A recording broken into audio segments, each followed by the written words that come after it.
Good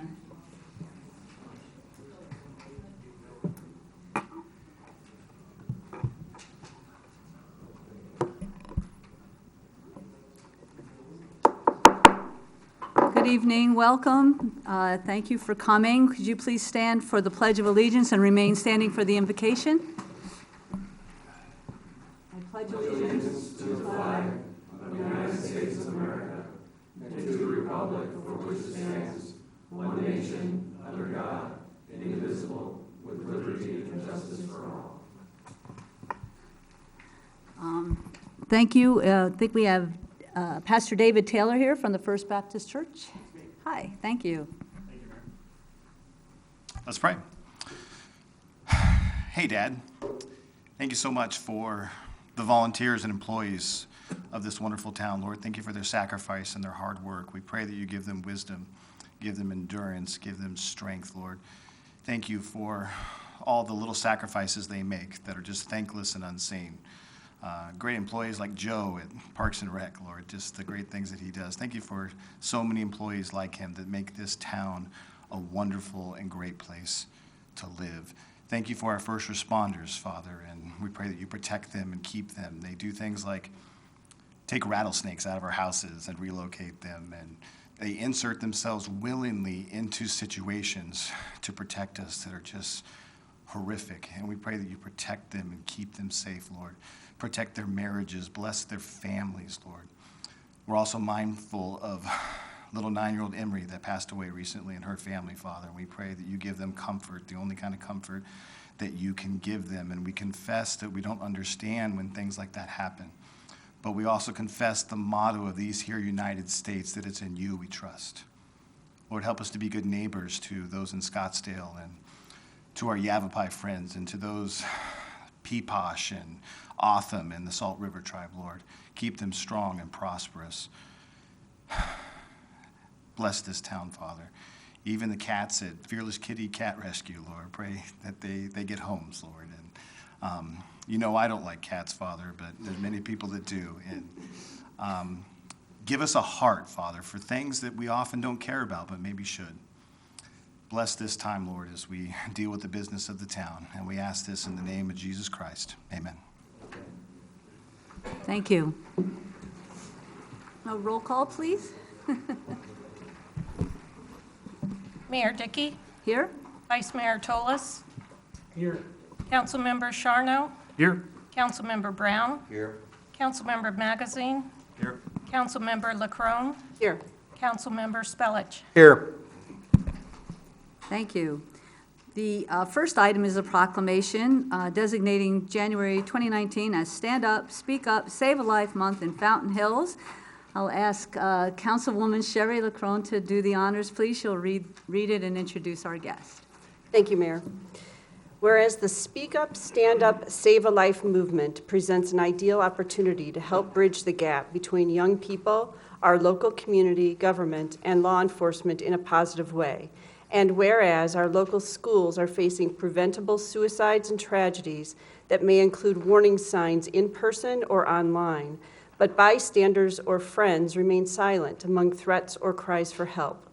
And whereas our young people can be empowered to report concerning posts or comments to school representatives or law enforcement, and adults can receive training to help spread the message, it is okay to care enough to speak up, stand up, and save a life. And whereas more than 3,000 Arizona students from 120 public, charter, private, and tribal schools have learned the message and created student-led impact projects in their schools and communities. Now, therefore, Ginny Dickey, the mayor of Fountain Hills, does hereby proclaim January 2019 as Speak Up, Stand Up, Save a Life Month, and encourage all Fountain Hills residents and community organizations to coordinate a variety of awareness and prevention activities designed to make our communities safer and promote a healthy environment for all children and adolescents. And before we have one of the co-founders come up to speak, I wanted to introduce her. Many of you know I'm a prosecutor for many years in Maricopa County, and while I was there as a prosecutor, I met an amazing friend and mentor 10 years ago. She was a mentor for me in many roles, and I watched her inspire others. As a prosecutor, we make a difference, but we also see much tragedy. And it was a tragic case that Gina was involved in, where she witnessed 2 young high school students that were involved in the case, and that compelled her to seek a solution. And that idea of hers led to a movement, one that is all about prevention and helping students who see signs to speak up and say something when that sign is evident. And it is about empowering them to do that and helping them and teaching them. I'm pleased that the mayor has chosen to designate this month as Speak Up, Stand Up, Save a Life Month in January. And it is my privilege, and I'm proud, to introduce one of the founders and my friend and mentor, Gina, God be here.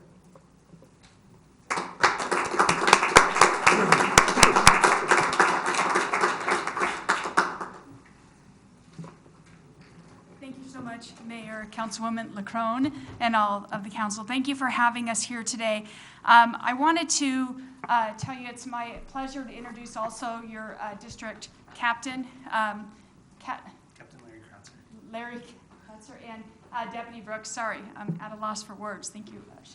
But, you know, this is an amazing, and I'm so proud of this movement because it started with just a small idea, but we have grown by so many cities and law enforcement partners, and the Maricopa County Sheriff's Office, the Maricopa County Attorney's Office, and all of the cities and mayors have joined because we've seen that our students need help. One child every 5.5 days has taken his or her own life to suicide, and that's not even including bullying, mental health, substance abuse, and all the other obstacles our students are facing. And so we wanted to not only inspire the kids to notice the warning signs in their classmates, but we knew in order to be successful, we had to teach the adults, the teachers, and law enforcement to be able to communicate and listen, because if they did speak up and nobody responded, they're never going to speak up again. So this movement has continued to grow, and we're so proud of our partners with our law enforcement community. And this year we're going to have a big group from Fountain Hills Middle School. They were going to come tonight, but they couldn't come tonight because there was a big basketball game, apparently, and we had to go cheer on their team. But we're so excited because they're going to come to this conference, and it's going to be a train the trainer. Then they get to roll out their program in your community. And we also are going to have resource nights to try to support community members and also the teachers and the parents. And we're hoping that you stay involved in all of that. And we are just very blessed and really thank you for your support. Thank you. I'd like to stay there. We'll bring the proclamation down to you.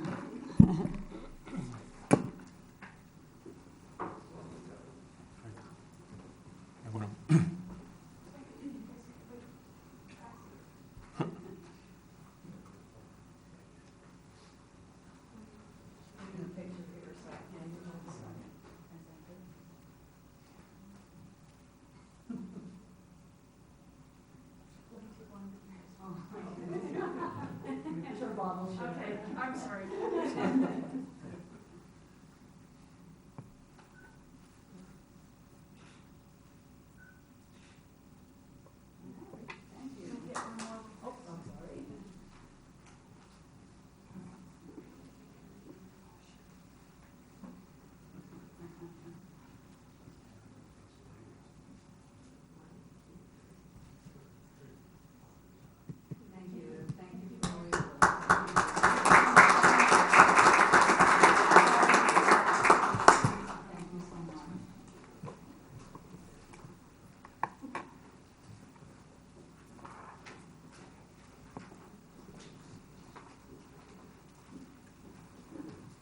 Thank you very much. Thank you for your service.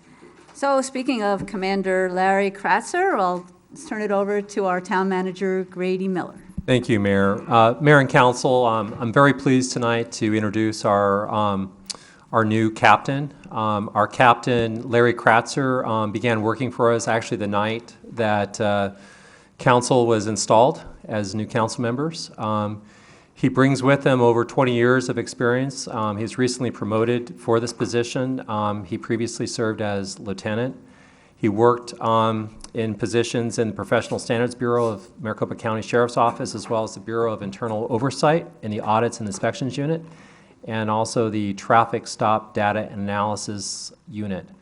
As a sergeant, he worked in the town of Queen Creek conducting administrative and community outreach functions for the town. He holds several law enforcement certifications and has been an instructor for MCSO's Leadership Academy and Inclusive Leadership Training. He's currently working on continuing his education through Northern Arizona University.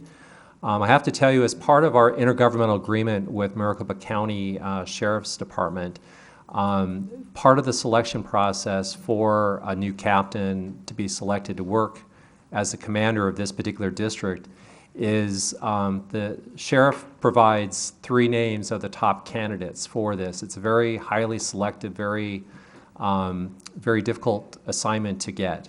And I and our Administrative Services Director interviewed 3 fine candidates. They were all very good, very difficult decision to make. But what really impressed me with Captain Kratzer was his positive attitude, very engaging, very interested in trying to come to our community. He had an interest in being here, and that really impressed me. I'd like to call upon him to say a few words to the council. But let's hear it for Captain Larry Kratzer. Good evening, Mayor and members of the council. I'm excited for this opportunity to come out and work in the town of Fountain Hills and continue to build the relationship that MCSO has with the town of Fountain Hills, and not only with the staff and council, but also members of the community. I've had the opportunity to meet several of you and have conversations with several of you.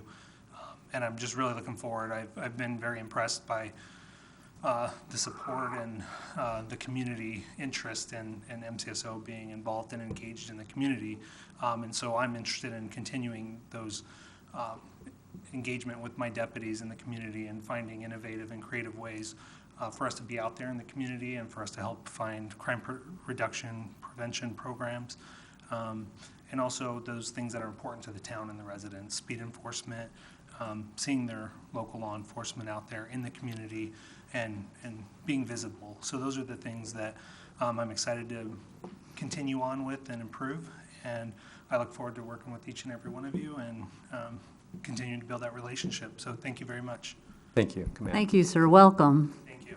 Mayor? I'm sorry, yes, Councilman I just Magazine? want to say that in the time that I've been on the council, we've had several captains in our town, and every single one of them has been stellar and has worked very closely with us and with the community. And so we look forward to working with you as well. Thank you. No pressure. Right? If you need anything, let us know. Thank you so much. And Mayor, Council, just one other word. I just want to let you know, Captain Brandemark couldn't be here tonight. His son is pretty much graduating from boot camp. And so, but we are going to be bringing him back to embarrass him really well so that we can recognize him for his service to the community. Thanks to him, I think we've got a friend up at the next tier. We have Captain Brandemark promoted to deputy chief, so he's one of 3, and he's been very helpful to us, I think, during his service here. So we're going to bring him back and present him with a plaque and recognize him for his service. Thank you. Wonderful. Thank you very much. Next, we have a presentation by EPCOR regarding the Sunridge Drive Water Main Replacement Project. Grady?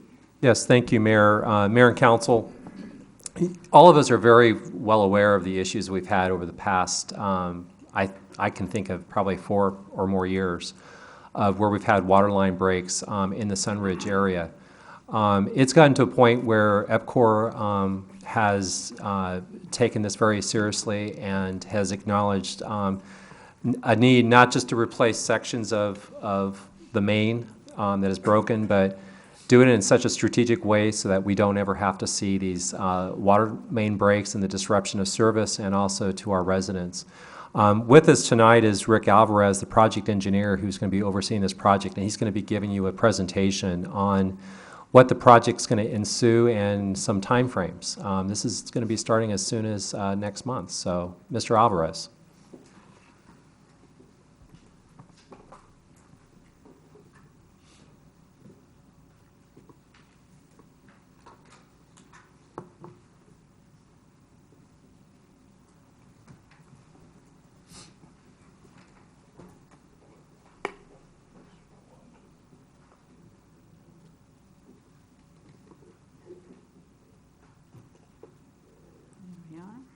Thank Good you. evening, Mayor and council members. Thank you for the introduction. Once again, my name is Rick Alvarez. I'm here representing EPCOR. I am the assigned project manager for the Sunridge Water Main Replacement Project. The reason I was assigned to this project is I was actually the treatment supervisor for this area for EPCOR. And as I've progressed through EPCOR, this project was assigned to me because I was very much working with the distribution team and the production team on previous breaks that we've had in the past.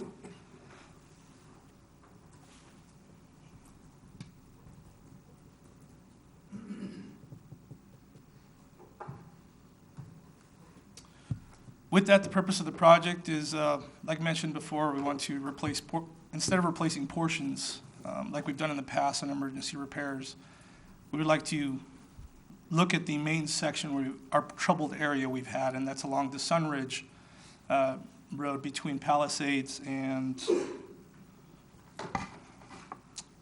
it Desert Canyon. This section we've had multiple emergency repairs. As shown in the picture, we've had issues with the road caving in, or fire department driving in, or accidentally driving into the sinkhole areas that we've had in the past. I believe our director, Andrew Brown, came up here in September and gave a preliminary presentation explaining the severity and the need for this water main replacement. Like mentioned before, we've had multiple breaks in the past, and we've attributed those breaks due to improperly installed C900 plastic PVC pipe. With this project, we're going to remove the sections of PVC and replace it with ductile iron pipe so we don't ever have to worry about it again. With that, there's two lines that are on Sunridge, Zone 2 and Zone 3 lines. And in our earlier assumptions, we were looking at both the lines to be replaced, but during the early design phases, we've discovered that we had some underlying issues that we were going to try to take care of. Our project limits, like I mentioned before, are Sunridge Drive between Palisades and Desert Canyon. It's approximately 6,000 linear feet of 12-inch ductile iron pipe that we will be installing. There's crossings where we'll be replacing some old hydrants and replacing some service lines as we proceed up the road. EPCOR contracted a design consultant engineering company, that's CVL, with us here. They will help us out with the presentation also. We have Eric Lauren and Cassandra Alejandro, and they both very much worked with EPCOR to try to get a good plan of attack and to try to install this line to minimize road closures, keeping the customers and the members of the customers of Fountain Hills, property easements, proper driveways and everything in mind during construction phases. We have our construction dates. Like I mentioned before, Andrew Brown was out here and he mentioned that we were trying to aim for a January to May timeframe. We're still going to try to aim for that timeframe, but worst case scenario, we have it labeled as from January to September for installation of the water main. And with that, I'm going to hand it over to our design consultant, Eric Lauren, and he'll be able to describe a little bit better the phasing of the project.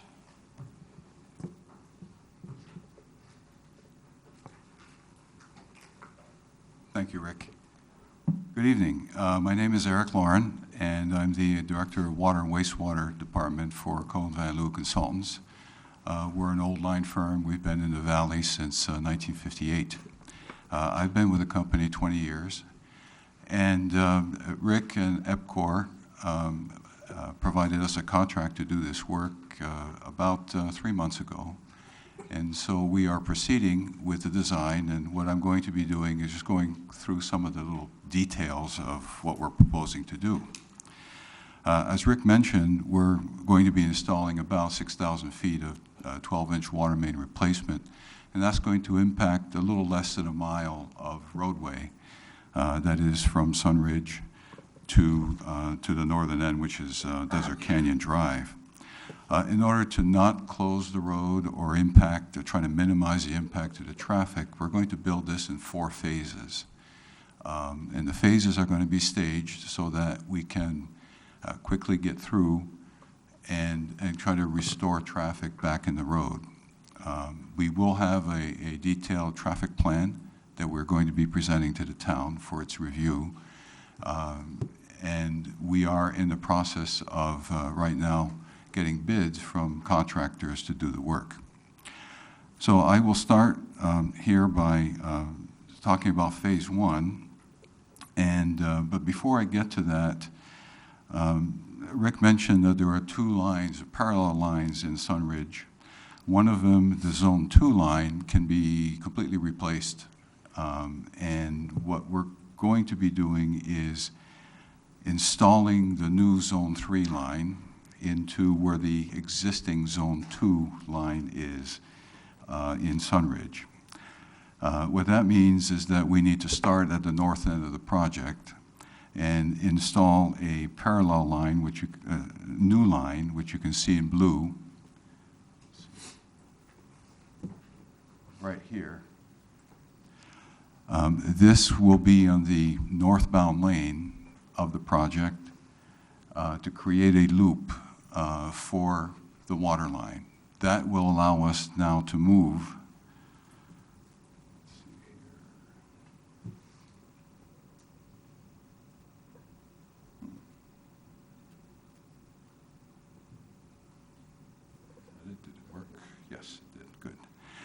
that will allow us then to move, once we've completed that first phase, to phase 2, which is short, but it includes work in the intersection of Sunridge and Palisades, which is a very busy intersection with lots of utilities. But we've taken care of coordinating with the utilities. We are in the process of potholing and locating these utilities exactly. And we are also going to be including these in the plans. Doing this allows us then to move into the next phase.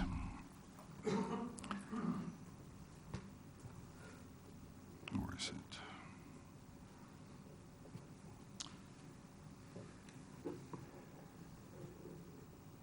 Yeah, technology. Well, I got it to work.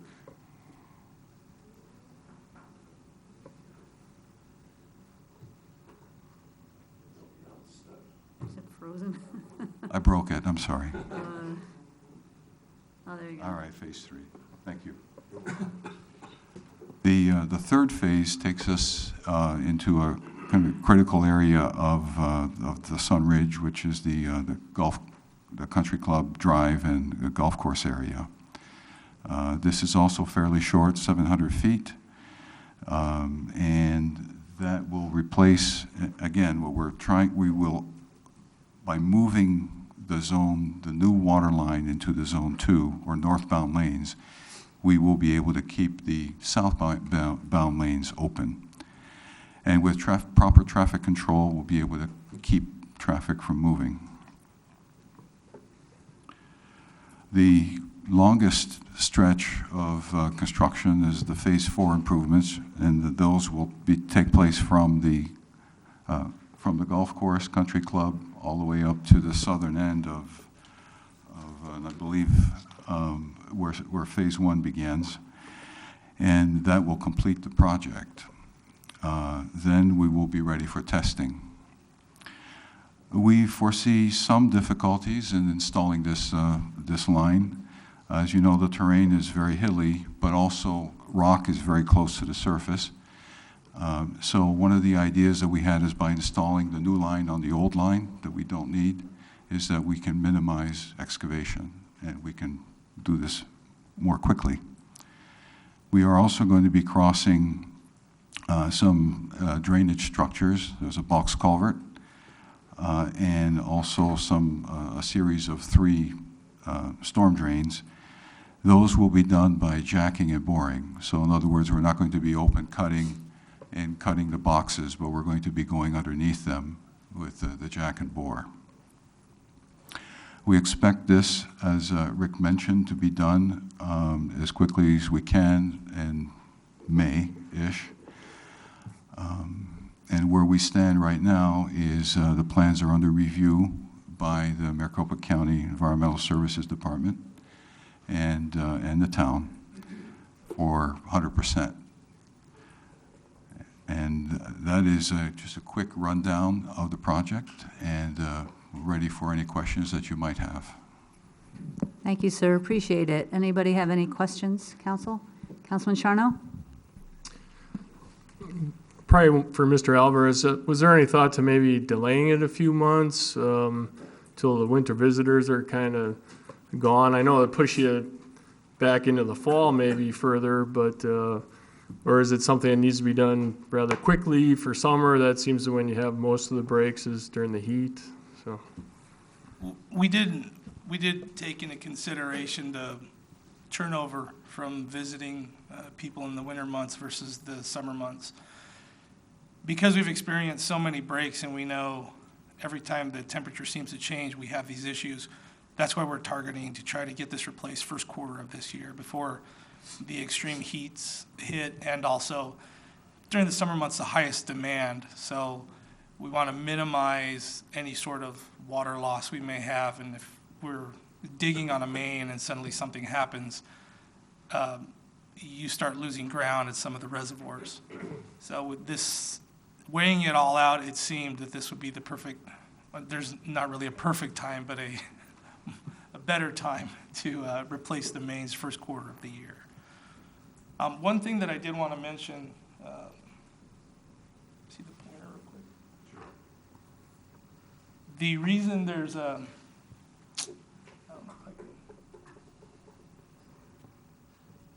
there's a section in here after phase one, right, that runs from phase one to the entry to the golf course. That section has already been replaced. So this, because it has already been replaced, it'll help to minimize any sort of interruption with traffic going into the golf course. I just wanted to bring that up so that everyone's aware that there is actually roughly 1,000 feet in there that's already been replaced with the ductile iron pipe, and luckily it's in front of the golf course. Unluckily when it happened, but at least it plays in our benefit. Yes, Manager Miller? I just wanted to ask Rick, what is EPCOR doing to communicate with your customers and the area that's affected to make sure everyone's aware of what the project schedule are? You going to have a public relations firm on that's going to do newsletters or door hangers, those types of things, let people know the progress? Well, actually, we've assigned an internal public relations person, Anna Garcia. She couldn't be here tonight because she had some things with her little boy, but she's very much going to be involved with the city of Fountain Hills, with the public relations persons for the city. And EPCOR is going to try to get out mailers. We're going to try to send out letters ahead of time. Once we get a contractor on board and signed a preliminary traffic plan, I want to come back here in January with our newly acting director, Frank Metzler, and give an update on where we're at, more questions for people that if they have more questions. But we're going to be very heavily involved with contacting the golf courses, contacting the community members, contacting the HOAs. We're going to really try our hardest to try to Appreciate that, because just 6 to 9 months is a long time, and I know the council members and the staff and the community is just going to be really frustrated, and they'll be contacting the town about it, even though it's not our project. So I just want to make sure that you're communicating adequately to the residents that are affected by this. And even in the flyers, the preliminary flyers that we have drafted right now internally through EPCOR, the majority, or all the emails will be directed towards myself, and I'll be thumbing through them also between myself, the contractor, and our design consultant. We'll try to keep everyone happy as best we can. Thank you. Councilman Magazine? Thank you, Mayor. I have a couple of questions. You'll be replacing PVC, correct? And what's the typical life of PVC? Well, the problem wasn't necessarily the PVC, it was the improper bedding. The PVC lines that ran across here was C900. It's a very thick wall. It's 200 plus PSI rated pipe. But when it was originally installed, they didn't take the time to add shading underneath the PVC pipe. So when you have a PVC pipe sitting on top of rocks, and even though there's small vibrations and small fluctuations within that pipe, you start to weaken it, and you start to have a weak point in it. Every single break we've had, lo and behold, there was a rock sitting right on top of the PVC pipe. So the longevity of a PVC pipe, you could put it in the ground, be 20 plus years as long as it's installed correctly. Because we have the rocky terrains, because we have the fluctuations and pressures, we've started installing the ductile iron pipe. And the ductile iron pipe, as long as it's, once again, installed properly with the proper shading, the proper bedding, we should see 20 plus years out of that pipe. So that's why we're aiming towards ductile. Given what you just said, are we likely to continue to see problems? We've slowly started to pinpoint problem areas from previous breaks. Our capital planning department, we just met with them yesterday. We're pinpointing other locations that we'd like to target next on these breaks that we've had. This way we can kind of statistically figure out which areas need to be looked at first and which mains need to be replaced first. There's always a capital planning to try to just replace old dilapidated mains, but finding out the areas of focus is what's helping us out, and having the planning department line those out for us, we'll be able to continue this. I believe there's a next section below Sunridge and Palisades that's slated to be in design to replace, but I don't remember the exact name of the road. Just to get a little better fix on it, over the last 3 to 5 years, has there been a lot of replacement? Yes, in certain sections. In the past 3 to 5 years, we've been seeing a lot of, it seems like they're focused. So whenever we have breaks, just like Sunridge, we've had multiple breaks within this area. So that's, all of a sudden, all of our attention focuses to that one general area. Before I came on board as a production supervisor, I believe there was a large section that was replaced at one of the grocery stores. I think it was Safeway. They went in and replaced the same thing. It was C900 that was improperly installed, but they replaced all the main within that section. And what is it that you're replacing it with? You mentioned it a few times, but I didn't quite get it. Ductile iron line pipe. Ductile iron line pipe? Yes, and it has the same, it's 250 PSI rated. It's, because it is a metal product, it's a little more sturdy on the outside.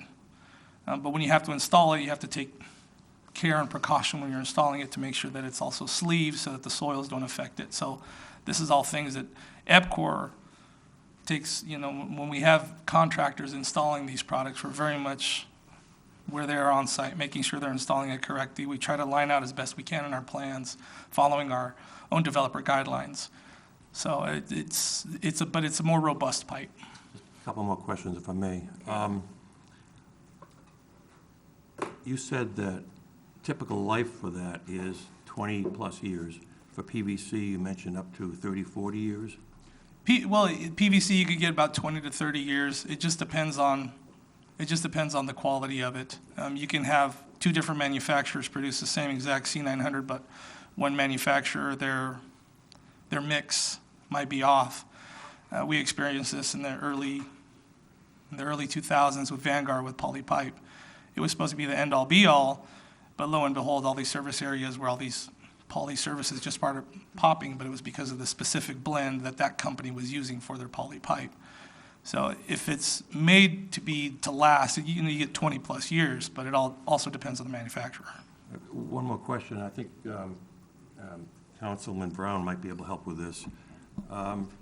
Do we use, in new home construction, we're using PCV?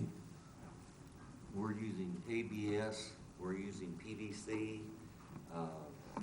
Sorry. Thank you, Mayor. Yes, we use PVC piping in new construction. And I assume you used it in old construction, too. I would say we've been using PVC pipe 30 years, probably. I guess my point is that if the life expectancy is 20, 30, 40 years, we have homes that have been built 30, 40 years ago. Are we seeing problems?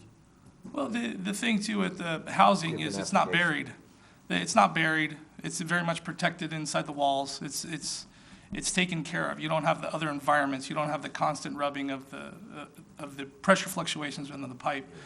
Even though it's buried, as as water is turned on, as it's flowing through the systems, the pipes will still kind of generally move. Inside a house, it's PVC, it's not moving, it's standing still, it's going through the walls. So you'll even see longer life expectancy off of homes with PVC and ABS. Okay, thank you very much. Yeah, no problem. Thank you. Councilman Spillage?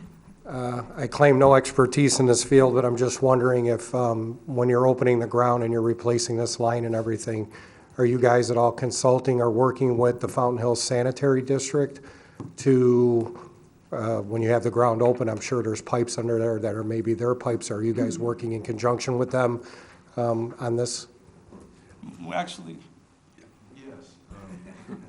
To answer the question, yes, we have a format or a process where we reach out to all the utilities that are going to be impacted. It'd be telephone, gas, and sewer, to have them have an opportunity to look at our plans and comment and provide us with as-built information of their utilities. And we've done that, and as a matter of fact, just at this meeting, we coordinated, and we will be having some subsequent meetings as we're generating our final plans. Thank you. Any other questions? Yes, Councilman Sharno. Thank you, Mayor. I know this might not be your department, but is this part of your regular capital budget, or is this something that'll be coming along in a future rate increase? I know you had the SIB stuff and all that. I'm just wondering how that all is going to play out. the SIB is a little different compared to what this is. The capital budget plan is set up in future adjustments. This project itself was set up to be executed in 2019. It's already, the chunk of change has already been slated for 2019, so it shouldn't affect any additional capital funds to be thrown to it. Once we get the finalized numbers from the contractors, there might be a little bit that we need to add or take away, but it's still out of that same already planned 2019 capital funds. Thank you. Along those lines, sir, do you have to get any kind of approval from CorpCom, or you're doing this independently? Corporation Commission, sorry. Nothing through Corporation Commission. This is strictly just an internal EPCOR capital improvement. And like I said, there is one more step that I will have to do, and that's why I want to update everyone in January, is once we get the final pricing from the contractors, then we can actually assign a contractor to the project, and then we'll come back in January. Thank you. We definitely had neighbors that are concerned with this, obviously, so we're very happy to see this action and appreciate you keeping in close touch with us. Thank you. Thank you very much. Next, we have call to the public. Liz, our town clerk, do we have any? No? Okay, thank you. Next, we have our consent agenda. I'll remind you that a consent agenda are items that are considered to be routine. If any council person or member of the public wishes to discuss an item, we would certainly remove it and put it on the regular agenda. But hearing none, do I have a motion to accept the consent agenda? Second? Second. All those in favor? Aye, thank you. We'll move on to our regular agenda. First item is a consideration of approving design concepts and proposed locations for 2 restroom facilities and well control rooms at Fountain Park. Grady Miller? Thank you, Mayor and Council. Tonight we have with us Dana Trumpke. She's the district manager from Fountain Hills Sanitary District. She's going to be giving a brief presentation on a project for these wells that are located at Fountain Park, where they need to put a controlled environment for these control rooms, of which will be located in 2 restrooms. So this is a win-win. As you know, we have 1 restroom in the southwest corner of the park that is fulfilling the needs for the community in a 60-plus acre park.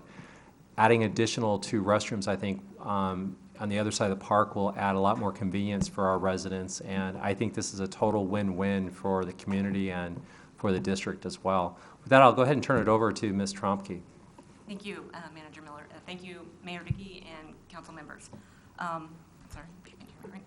As detailed in the staff communication that accompanies the agenda item, the sanitary district has recharge wells located in Fountain Park since the year 2000. These wells are a very critical component of our reclaimed water storage and management system. The wells are hidden below ground in vaults, and the condition of the vaults have severely deteriorated over their 18 years of service since 2000, and the district needs to replace them. The district desires to have the well control equipment located in an above-ground building for a number of reasons, mainly for the safety of our staff that has to enter this confined space in a hazardous work environment, mainly for easier access to the equipment to work on it, and also for the longevity of the equipment. However, the district recognizes that the importance of this park to this town and to the residents of this community, and we could not propose just a utilitarian-type structure that wouldn't blend. The district recognizes that the character of the park needs to be maintained. So we believe this project, as it's conceived now, would be a win-win, and those were words I was going to use before you used them. Was going to be a win-win for both the town and the district. So here's a aerial figure of our of the lake, and we do have 3 wells within the park, but this particular project is addressing 2 wells. Well number 2 is what we refer to as well number 2, and you all would.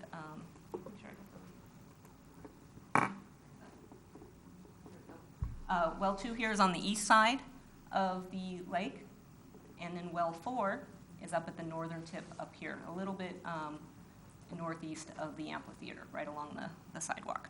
So this particular project, like I said, 2 and 4.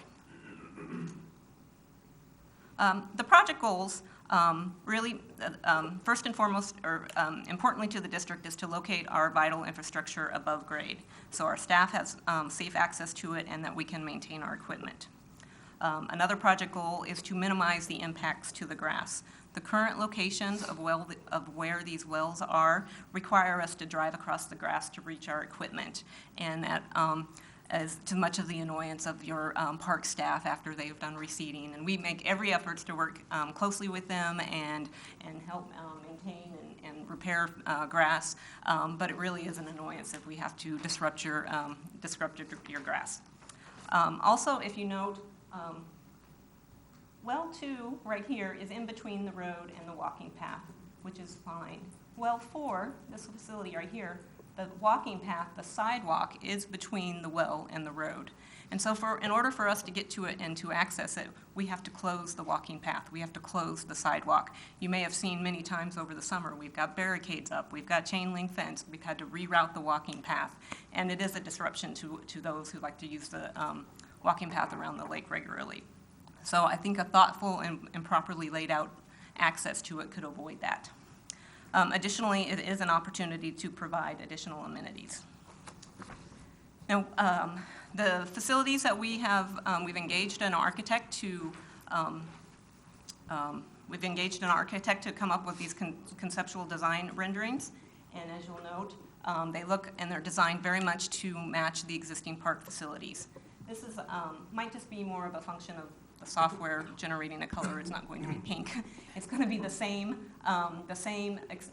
ground and exposed aggregate tan block as the other facilities. It'll have the same signature sloping roof line. It'll have the same roof design with an exposed beams and a metal roof, and it'll have the same front elevation as some of the other park facilities. It's a little bit of a close-up of it. And from the front here, it'll have a shaded overhang, so you can come in and get out under the from the sun and use drinking fountains and enter the restroom. And the entrance into the restroom will have a gate which matches the existing bathroom facilities currently in the park. And then there's a couple other side elevations that show that.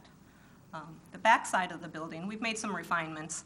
A little more refined since I've seen this art rendering, but it'll have 2 doors, an access door here for park staff, and then an access door for district staff to 2 different portions of the building.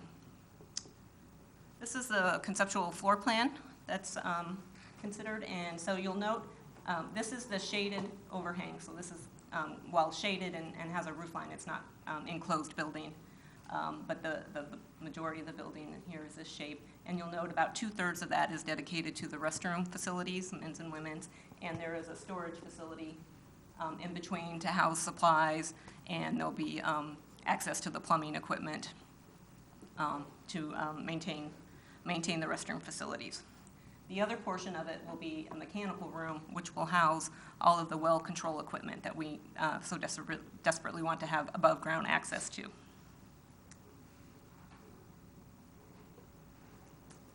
This is a civil site plan graphic that shows where the location of well 2 is.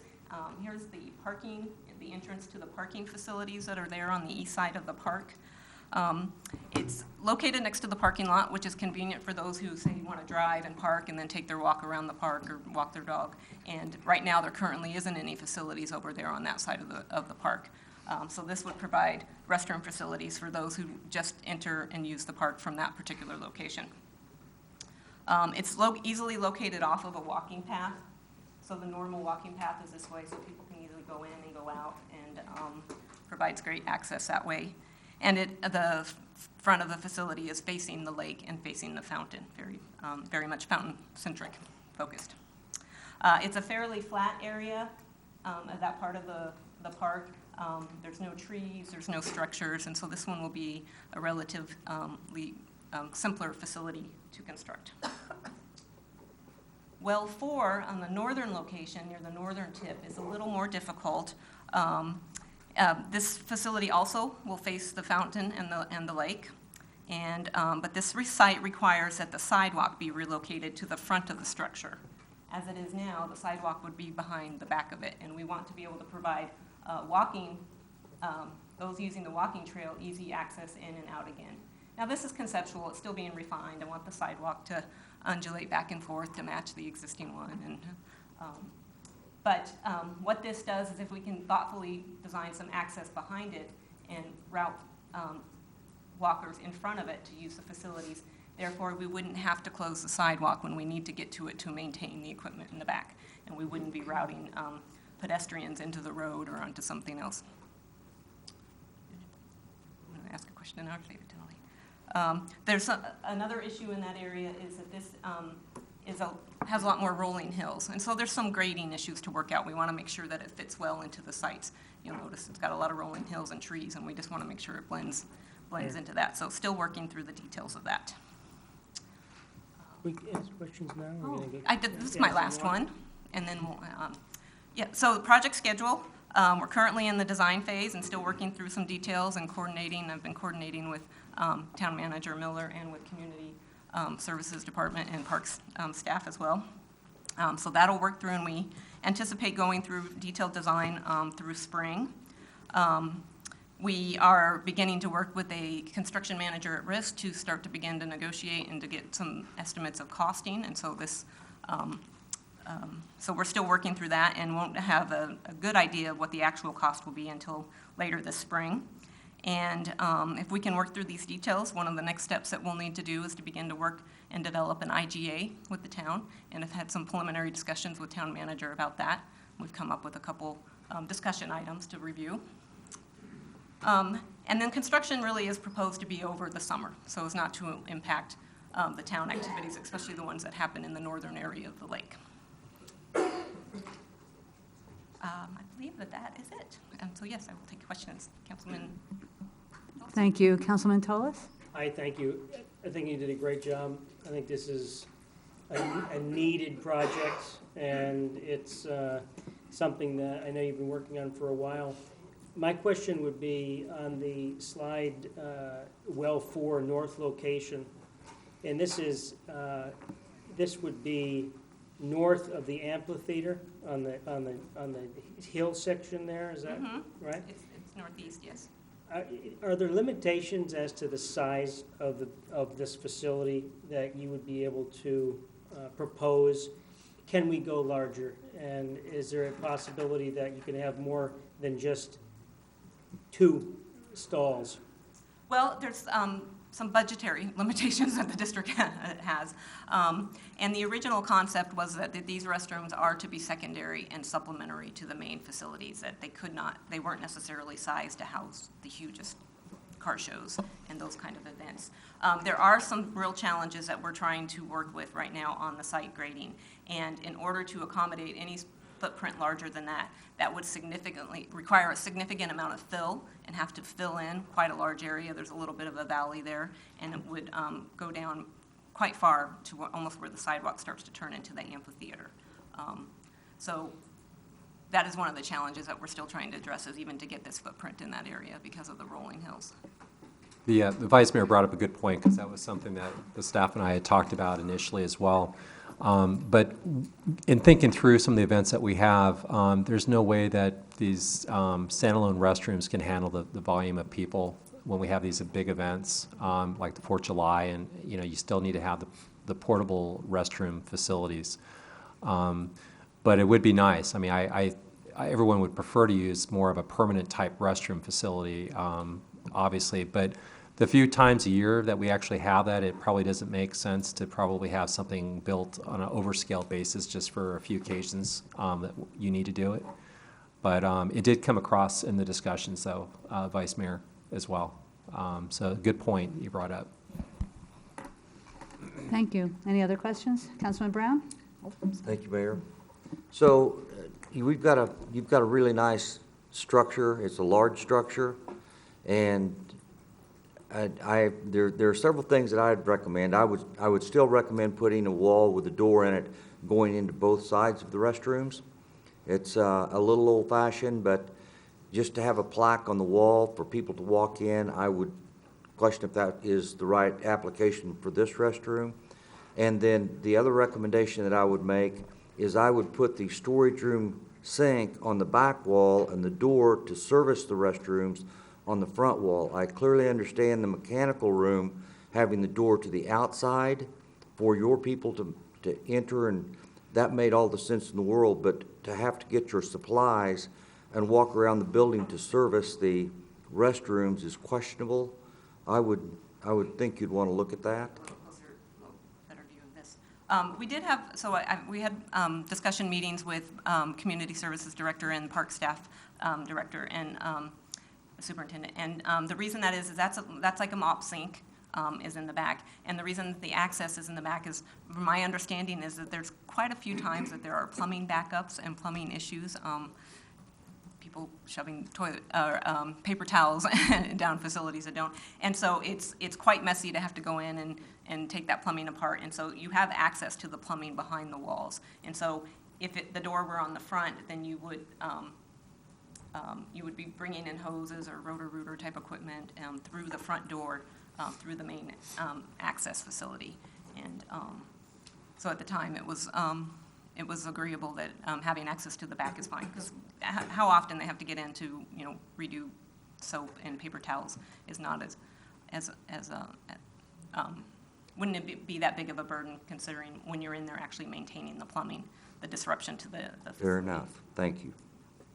I do think that the point about the doors is very good, because I think that this is still kind of relatively, you're starting to see this in newer places like arenas and football stadiums and all that. But for like a park restroom, it might be a little bit too different than what people are used to.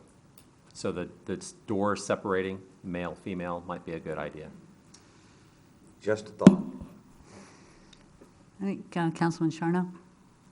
No, I was going to say, back to the special events, it just seems the trend lately, at least for the larger events, have been kind of moved down toward the center of the park more, like Avenue of the Fountains type thing, which is kind of midway between the existing bathrooms and these proposed ones. But yeah, these will definitely be welcome additions to the park. And besides folks using the sidewalk, a lot of people use the overlook trail too, and that kind of comes down right where the one to the north is there, so that'll be good for the hikers. And I think you should consider naming them the Ron Huber bathrooms, just an idea, but That's not on the agenda. Councilman Magazine? It will, and they will also be able to be used by the disc golf community. in addition to the walkers. So yes, while they're not specifically designed for events, they do have, they will probably be sufficient to accommodate some of the golfing tournaments. Dana, thank you very much. This is, these facilities are badly needed. You may have mentioned it, I may have missed it. How much of the cost of all of this is going to come out of the town budget? So the proposed agreement is that the district will pay for the construction of the facilities, and we'll work out an agreement, but that the town would be responsible for cleaning and maintaining the restroom facilities, and the town would be responsible for, like it does the other restroom facility, locking and providing access, so it would be on your hours. That's why there's separate entrances. The town has its own and can have its own key, and then we'll have our own well room and our own key. And so we'll get into the final details of that, but the intent is that the district will pay for the construction of the facility. And This is, I think he's leading into the win-win part of this. Well, I wanted that on the record, and I particularly wanted, if there's going to be a story in the paper on this, I want to make it very clear that the town is not paying for construction of all of this, but we are paying for maintenance. Right. Yes, the sanitary district understands that the character of the park needs to be maintained, and that at your park, in order for us to be able to construct in something like this, that we needed to be able to offer something to the town.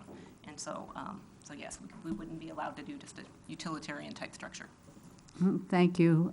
Grady? Just to also echo the Councilmember Magazine's point, $5,000 is what the anticipated annual cost for supplying the paper goods, the soap, and labor to clean it each year. So that's what for 2 restrooms. I think that's a pretty good bargain we're getting out of the deal.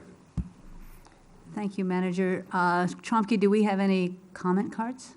We do. Bob Shellstrom.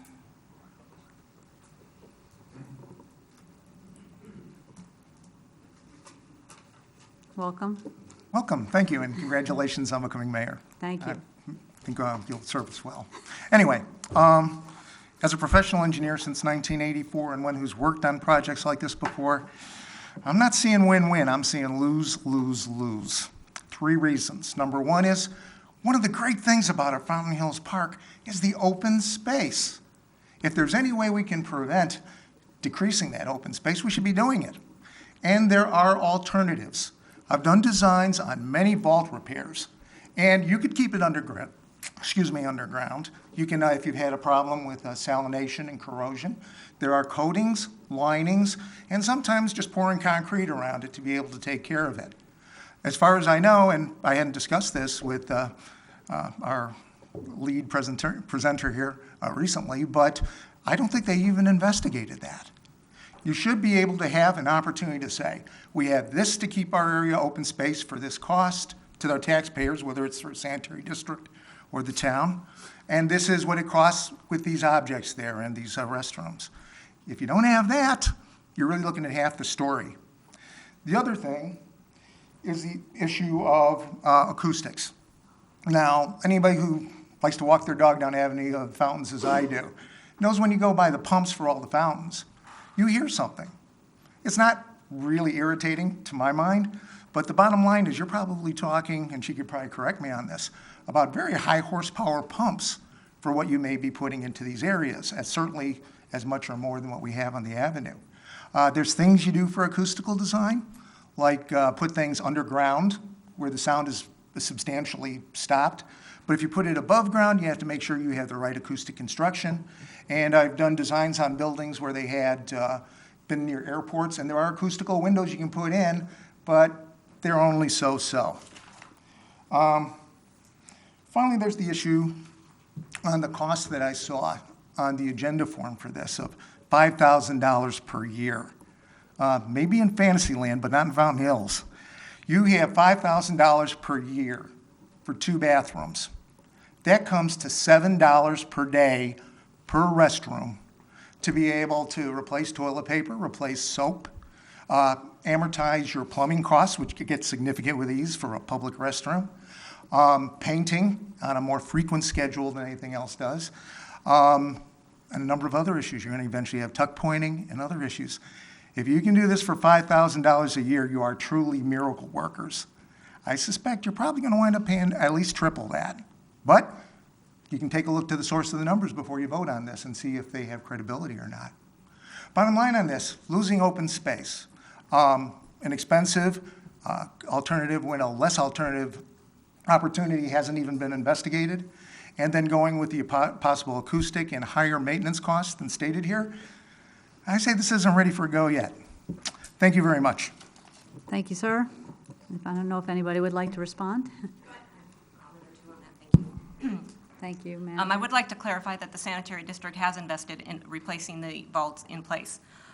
One thing I want to give you a little background information of, these vaults are about a 10 by 10, it's actually a 10-foot diameter, and it's divided in half, where the well is on one half, and it's called the wet side, and then on the other half is the dry side.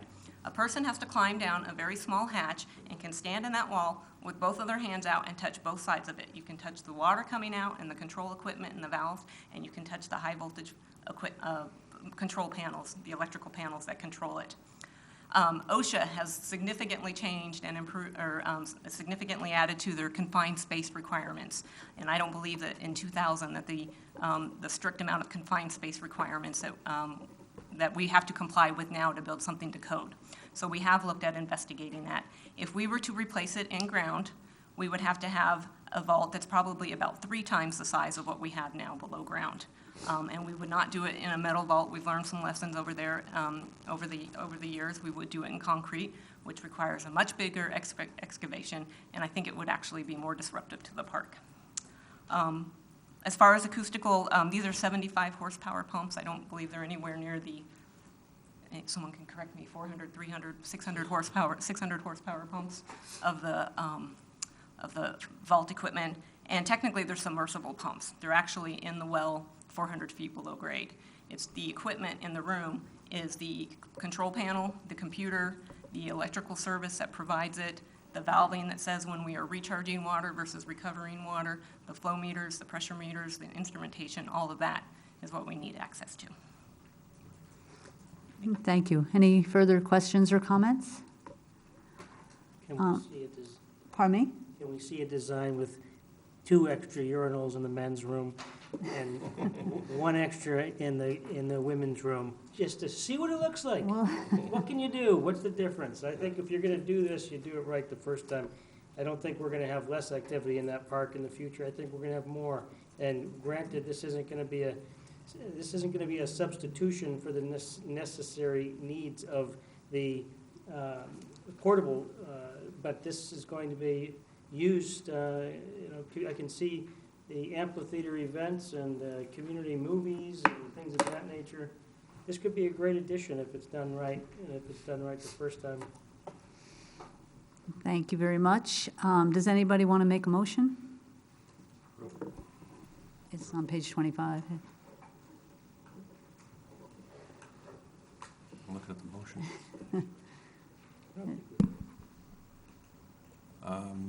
Mayor, Yes, Councilman Magazine? I will move to approve the design concepts and proposed locations of the restrooms and well-controlled buildings at Fountain Park. Thank you. Thank you. We have a motion and a second, and I remind you that this will come back to us for us to reevaluate as we move further along. Can I have a vote, please? All in favor, say aye. Aye. Aye. Any opposed? Motion passes unanimously. Thank you, our first time. Thank you very much, appreciate it. Next, we have a consideration of ordinance 18-15 on zoning text amendment regarding large accessory structures. This is a public hearing. Grady, you guys can walk me through this, but I think you give a report first, is that how it works? I'm going to go ahead and have Marissa Moore go ahead and give the staff report on this. Thank you, Mayor. Thank you. Our senior planner, Marissa Moore. Good evening. Hi. Mayor and council people. Before you is a proposed ordinance related to large accessory structures. This has come about over the last 2 years that I've been here I've had multiple questions up at our counter, people wanting to put in casitas, pool houses, garages on their property, and because the way the code is written right now, it's rather restrictive on people being able to put these large accessory structures on their property. So paying attention to what the community is kind of vocalizing to us, I worked with staff and the town attorney, and we've drafted what's before you to try and maybe present a solution for people to be able to develop more on their properties. I wanted to start off first with explaining the difference between large and small accessory structures. A small accessory structure is less than 120 square feet. It can be 12 feet in height. It cannot be located in front of the principal structure, so it has to be behind the house or to the sides. It can be located 3 feet from the property line, and it does not require a building permit. And 120 square foot, 12-foot tall building is not exactly small, but that's how we define a small accessory structure. So then the large accessory structures are currently defined as is seen on the slide here. They are not allowed within any setbacks. They also cannot be in front of the principal building. They can be up to 15 feet in height. The square footage can be a maximum of 30% of the square footage of the livable area of the primary principal building. They cannot have kitchen facilities, and specifically an oven or a stove. We specify that they cannot have 220 volt going into the accessory structure unless it's for an air conditioning unit. And when we review the plans, it's kind of obvious where it's located if it's for an AC or a stove. So. And then on top of it, we have specifically spelled out for guest houses that they cannot have a separate garage. And large accessory structures do require a building permit, so they go through a building permit review. I'm going to try and present to you as clearly as possible. The language can be a little bit confusing because some of the words are the same. So I'm going to walk through what the issues are and then also explain our proposal for how to address these issues. So the first issue we have is with corner lots. So we have 2 rights of way. This is the definition of front yard. It is the shorter of the 2 street front yards. So this would be considered the front, and then the longer of the 2 is the street side.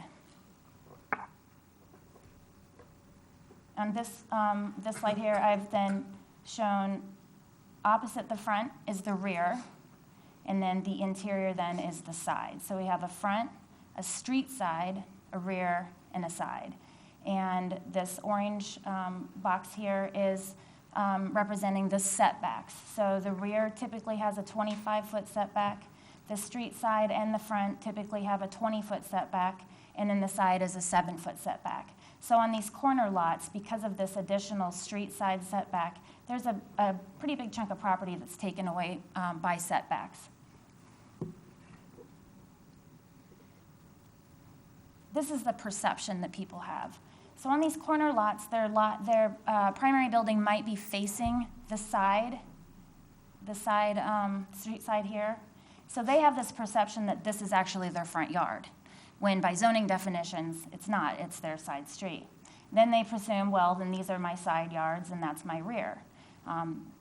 Then people want to build in this area, it's their side yard in their head, and they can't often because a whole chunk of that is set aside for the rear yard setback. One other thing I want to point out on this is that specifically related to corner lots, this, while it is the rear yard, it is the side yard of the property next to it. So this house would be facing this way, and their side yard is right here, typically. And as I pointed out, there are spaces on the property where they cannot develop. Now, as I stated in the definitions of a large accessory structure, they cannot be located in front of the principal building. So even though this is the way their house is situated, this is their front yard, they cannot use that area for a large accessory structure. It has to stay empty of those types of structures. This is a diagram that we're proposing with this ordinance, and it's kind of like an overall diagram of the corner lots and interior lots related to what I'm proposing tonight. So first, we're going to look at this side here. This is the corner lot.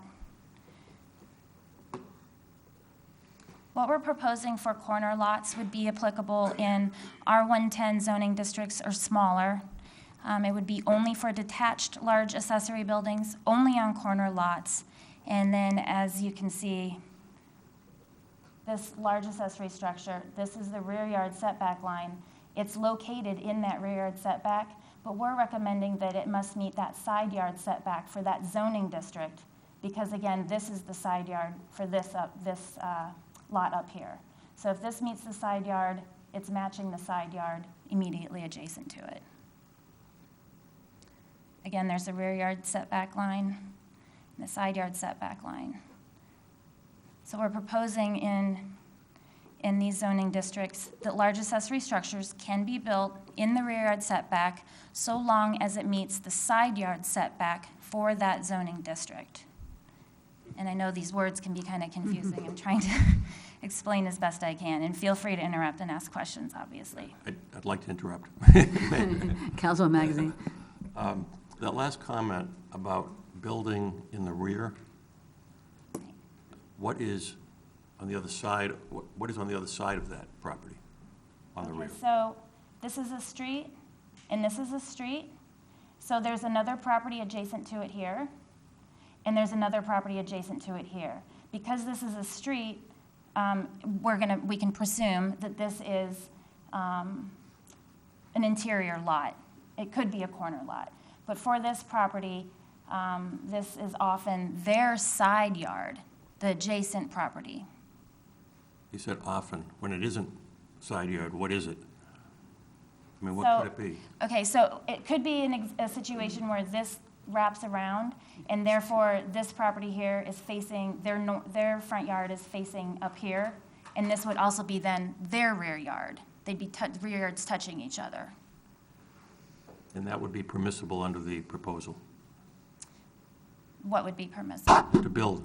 To build a large accessory structure in that rear yard setback. And we're focusing specifically on corner lots because of the amount of land that's taken away from a corner lot by the setbacks. So if you allow construction in the rear, and you have another home where their rear backs up to that rear, they could each build on them? Could be back to back? That's what this proposal would look like, correct. Now, like I said earlier, small accessory structures can already be put in here without a permit. They're 120 square feet, or they're under 120 square feet. They can be 12 feet in height. This is pulled in then more, because those can be 3 feet away. This would be 7 feet away from the property line. The principal building would still have to meet all of the setbacks. This is only for detached structures, large accessory structures. Marissa, just for clarification purposes, so basically what's happening is those people that are on interior lots, let's say the neighbors of like a home like this, they're being treated differently than a corner lot. They're actually being treated in a more preferable way than the corner lot, currently right now. Currently, right now, the interior lots have 2 sides, and a corner lot has a side and a street side. That street side typically has a 20-foot setback, whereas regular sides have 7-foot setbacks. So as a result, it's almost, while most people think of a corner lot as being more of a premium because you have, no neighbors on one side or whatever, the way that the town's zoning works with setbacks, the setbacks are eating up the available usable space to build on or use for accessory buildings, correct? Correct. Yeah, that's a good way, less flexibility. Thank you. Okay. Here's another issue. Now, this is not a corner lot. This is an interior lot. So side, your front, next to the right-of-way, and your rear. This is a common layout of a lot here in town. If the building is built, the home is built set back pretty far, and they'll put a pool in the backyard. Now you have all this space here. You cannot put a large or a small accessory structure in because they have to be behind this building. I get questions like this quite frequently, and I've spoken to some realtors, and they said they've had the same questions. People wanting to put casitas on their property so they can move their elderly parents here. I'm seeing more and more of this. They don't want to put them into an institutional type setting, but they want them to have some privacy and some space. They want them close to home. So in this instance, there's nowhere really to build because it has to meet all these setbacks. You've already filled up your yard. Another Can I ask question a we get. question? I'm sorry. Does this have anything to do with what their address is, or does that not matter? Like if they were platted that, you know, it looks like the side is actually their address, but this would actually apply to all corner lots? So this would be corner lots in the R110. This one's actually a little different than the corner lots, what I'm showing you here right now. Back to the corner lots, though. We allow them to choose which street address they want. And by zoning definition, we don't go by the address, we go by which is the shorter of the two lot lines abutting the right-of-way. So they could have a front yard on one street and addressed on the other street. And that's part of that perception that people have as well. Okay.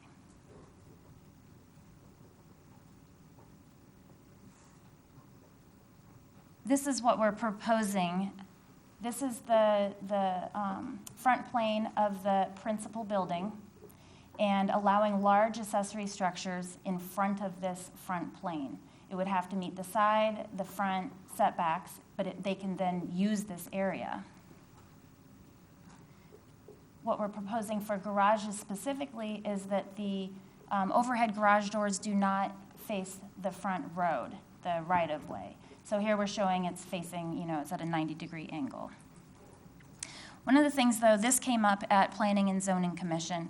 What if it's not directly facing the road here, but it's kind of at an angle?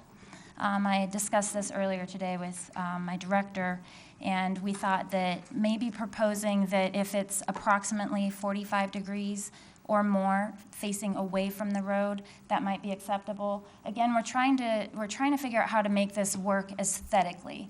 There have been studies done that show when you have a garage facing the right-of-way in front of a building, it can actually reduce property values. It reduces curbside appeal, and we're trying to be cognizant of the character of our community. So this is one of the things that we're proposing, is that it do not face directly to the right-of-way. The language right now says it doesn't face the right-of-way. It does not have the word directly in it, and that is something that we are open to some feedback about. Mayor? Yes, Councilman Sharno?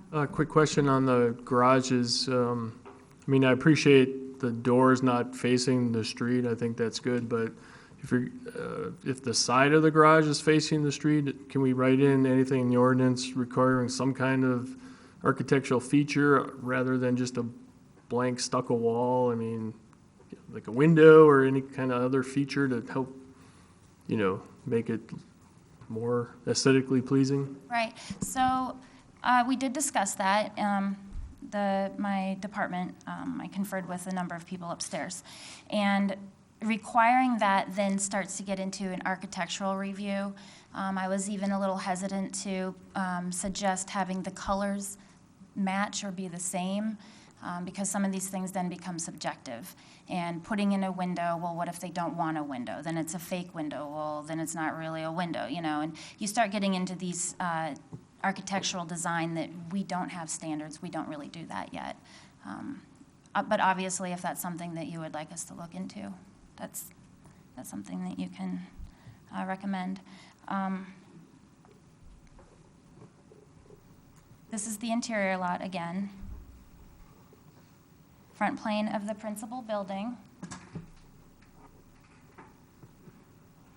And again, the garage or guest house or whatever this accessory structure may be used for, it would still have to meet all of the building setbacks. Overhead garage doors cannot face the street. We are recommending that the colors match. We also had in there originally that the materials match, but then again, it starts getting into architectural review, so the ordinance that you have in front of us does not mention that the materials have to match. When I went before planning and zoning, they said that they wanted to recommend to you that the colors are the same and not just match, because that would take out some of the subjectivity to it. And then we also are suggesting that it be completely enclosed. And this is to address RV carports, which is another thing that I see at the counter quite often. And this goes back to aesthetics on, do we want a large RV carport in front of the house? Probably not, is what I would recommend. Here's another example of a corner lot and the issue with being in front of the principal building. So their perception is this is their front yard. They've built a pool over in their side yard, which is actually, by zoning definition, their front yard. Now they want to put a pool house here. Well, you can't, because you can't put large accessory structures in front of your principal building. So they would not be able to put anything in that area. This ordinance is, as I've been stating, recommending that they be allowed to do that. Specifically talking about garages, if that's what they would want. As we're proposing it, the garage would not be able to face the road from either direction. So, when we went before Planning and Zoning Commission, they recommended to forward to the town council that you approve the zoning ordinance as presented, and then they had two additional stipulations that they wanted to add. As I said, they want the colors to be the same, the large accessory with the principal building, if it's located in front of the principal building, and they want no rooftop equipment located on large accessory buildings. And then staff recommends the same. Thank you. Councilwoman LaCrone? Thank you, Mayor. If you know, about how many lots does this impact? I did talk with our GIS analyst, Geographic Information System analyst, and I think we found, I think we looked at corner lots specifically, and there were more than 1,000. And I was looking at the same color thing, and you said you were trying to prevent like an architectural review with the color. But some of the terms, the original term was match, and then I think in the planning and zoning, they discussed similar. Same. And then ended with same. Mm-hmm. So the same color wouldn't require then an architectural review, is what you're suggesting? What we're suggesting is when they submit for a building permit, they would have to provide some evidence of the color of the principal building and the color that they're putting on this large accessory structure if it's located in front of the principal building. If it's not located in front, we're not going to look at the color. Thank you. Okay. Thank you. Further questions? And do I open up the hearing first, or have to remind me how to do this? Either one.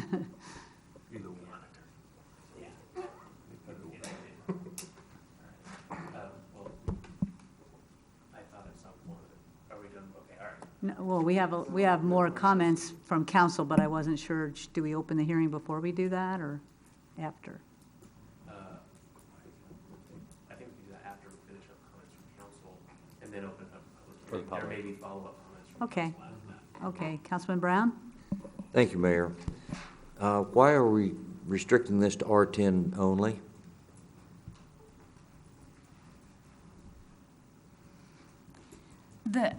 I'm thinking back because I've been working on this for months and months. And I think you've done an incredible job. I have been working with Marissa for over a year on a lot very similar that has been only one of many that she's had to work through. And so I have bumped into her for a year and a half talking about, well, Dennis, I'm looking at this and I'm looking at that, and I just have to compliment you, highly compliment you for what you've done, because you've worked really hard on this, and you're pretty close. I think it's something we can work on, but thank you. Now, Thank you for the compliment. why do you restrict this to R10 only? And if you can't answer that, that's fine. We can come back and address that later. I believe the thought process is that the lots that are greater than, so R110 means that the lot has to be a minimum of 10,000 square feet in size. Larger districts have minimum lot sizes that are larger than that. They have more room on their lot to develop on. So this is to help those people with the smaller lots provide more area on their lot that they can develop. So if we get into the larger lots on corners that have exactly the same setbacks, where the face of the lot is the narrow side of the lot, most architects and most builders and most homeowners would want the face of their house the long side of the street, but that is now the side yard. So, at least that's the way I understood what you were explaining. So, I'm just asking, why would we want to restrict this ordinance to the R10 lot only when it could affect about any corner lot or any interior lot that we build on? That's question number one. And once again, there are some things here I'd like to work on.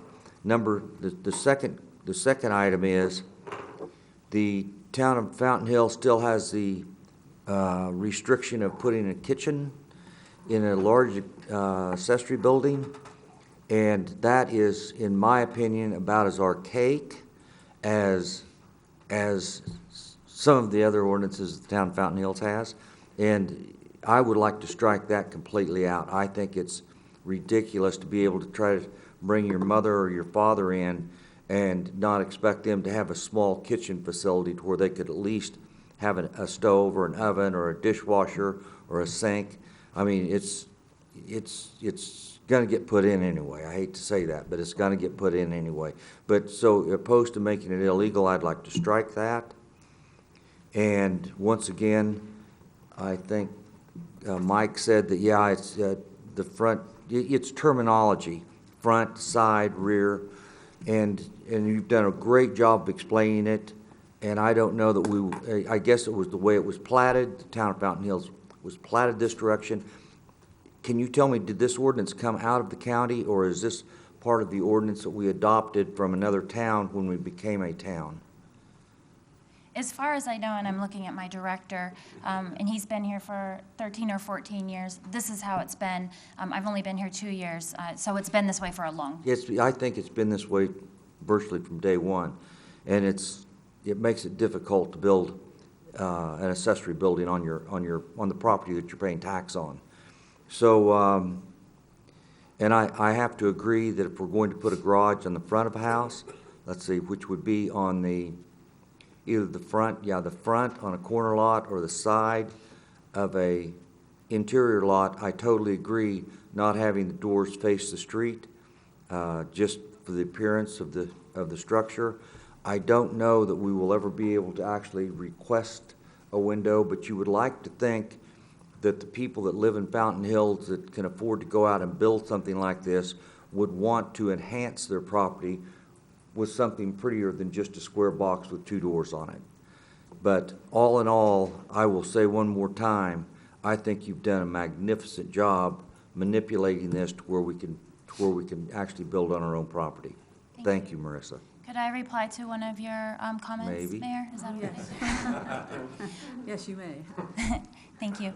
I just wanted to explain the guest house stove oven issue. The reason for that is that these are located in single-family residential zoning districts.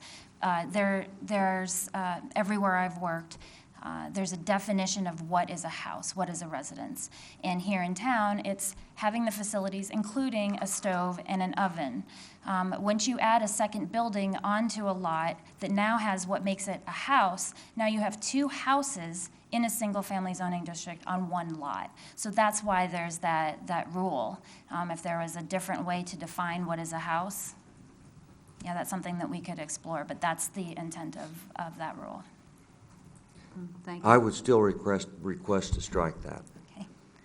Councilman Magazine? I'm probably going to show my ignorance once again, but if the long part of the building faces the street and you park on the street, does that mean you have to go around the building to what we now call the front?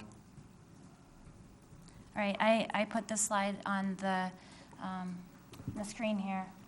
So this is my very rough primary school drawing of, the house, and presumably, in my eyes, that was the garage. It's attached, so it can be facing the street. Are you talking if it's detached over here, they wouldn't be able to put a garage here with it facing either of these streets? That's what you're asking? No, So I'm how- asking where the front of the house is. This Where's is the front door? This is the front of the house, Okay. So if you park on the street, let's say, right here, right, okay? then you have to go up and around to the front door, correct? You could go up this way, you could have little sidewalks, or however I've seen people get to their house a The number of answer is ways. yes. No. No?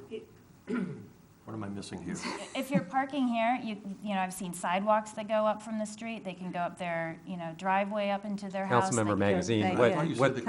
what the issue is we're talking definitions versus what reality is. And so the thing is, under the zoning, these are what the definitions are, but in reality, it's all over the board. People's homes may have, like where it says front, they may actually have the front of their home face that side street, or they may have it as Marissa was pointing out right here.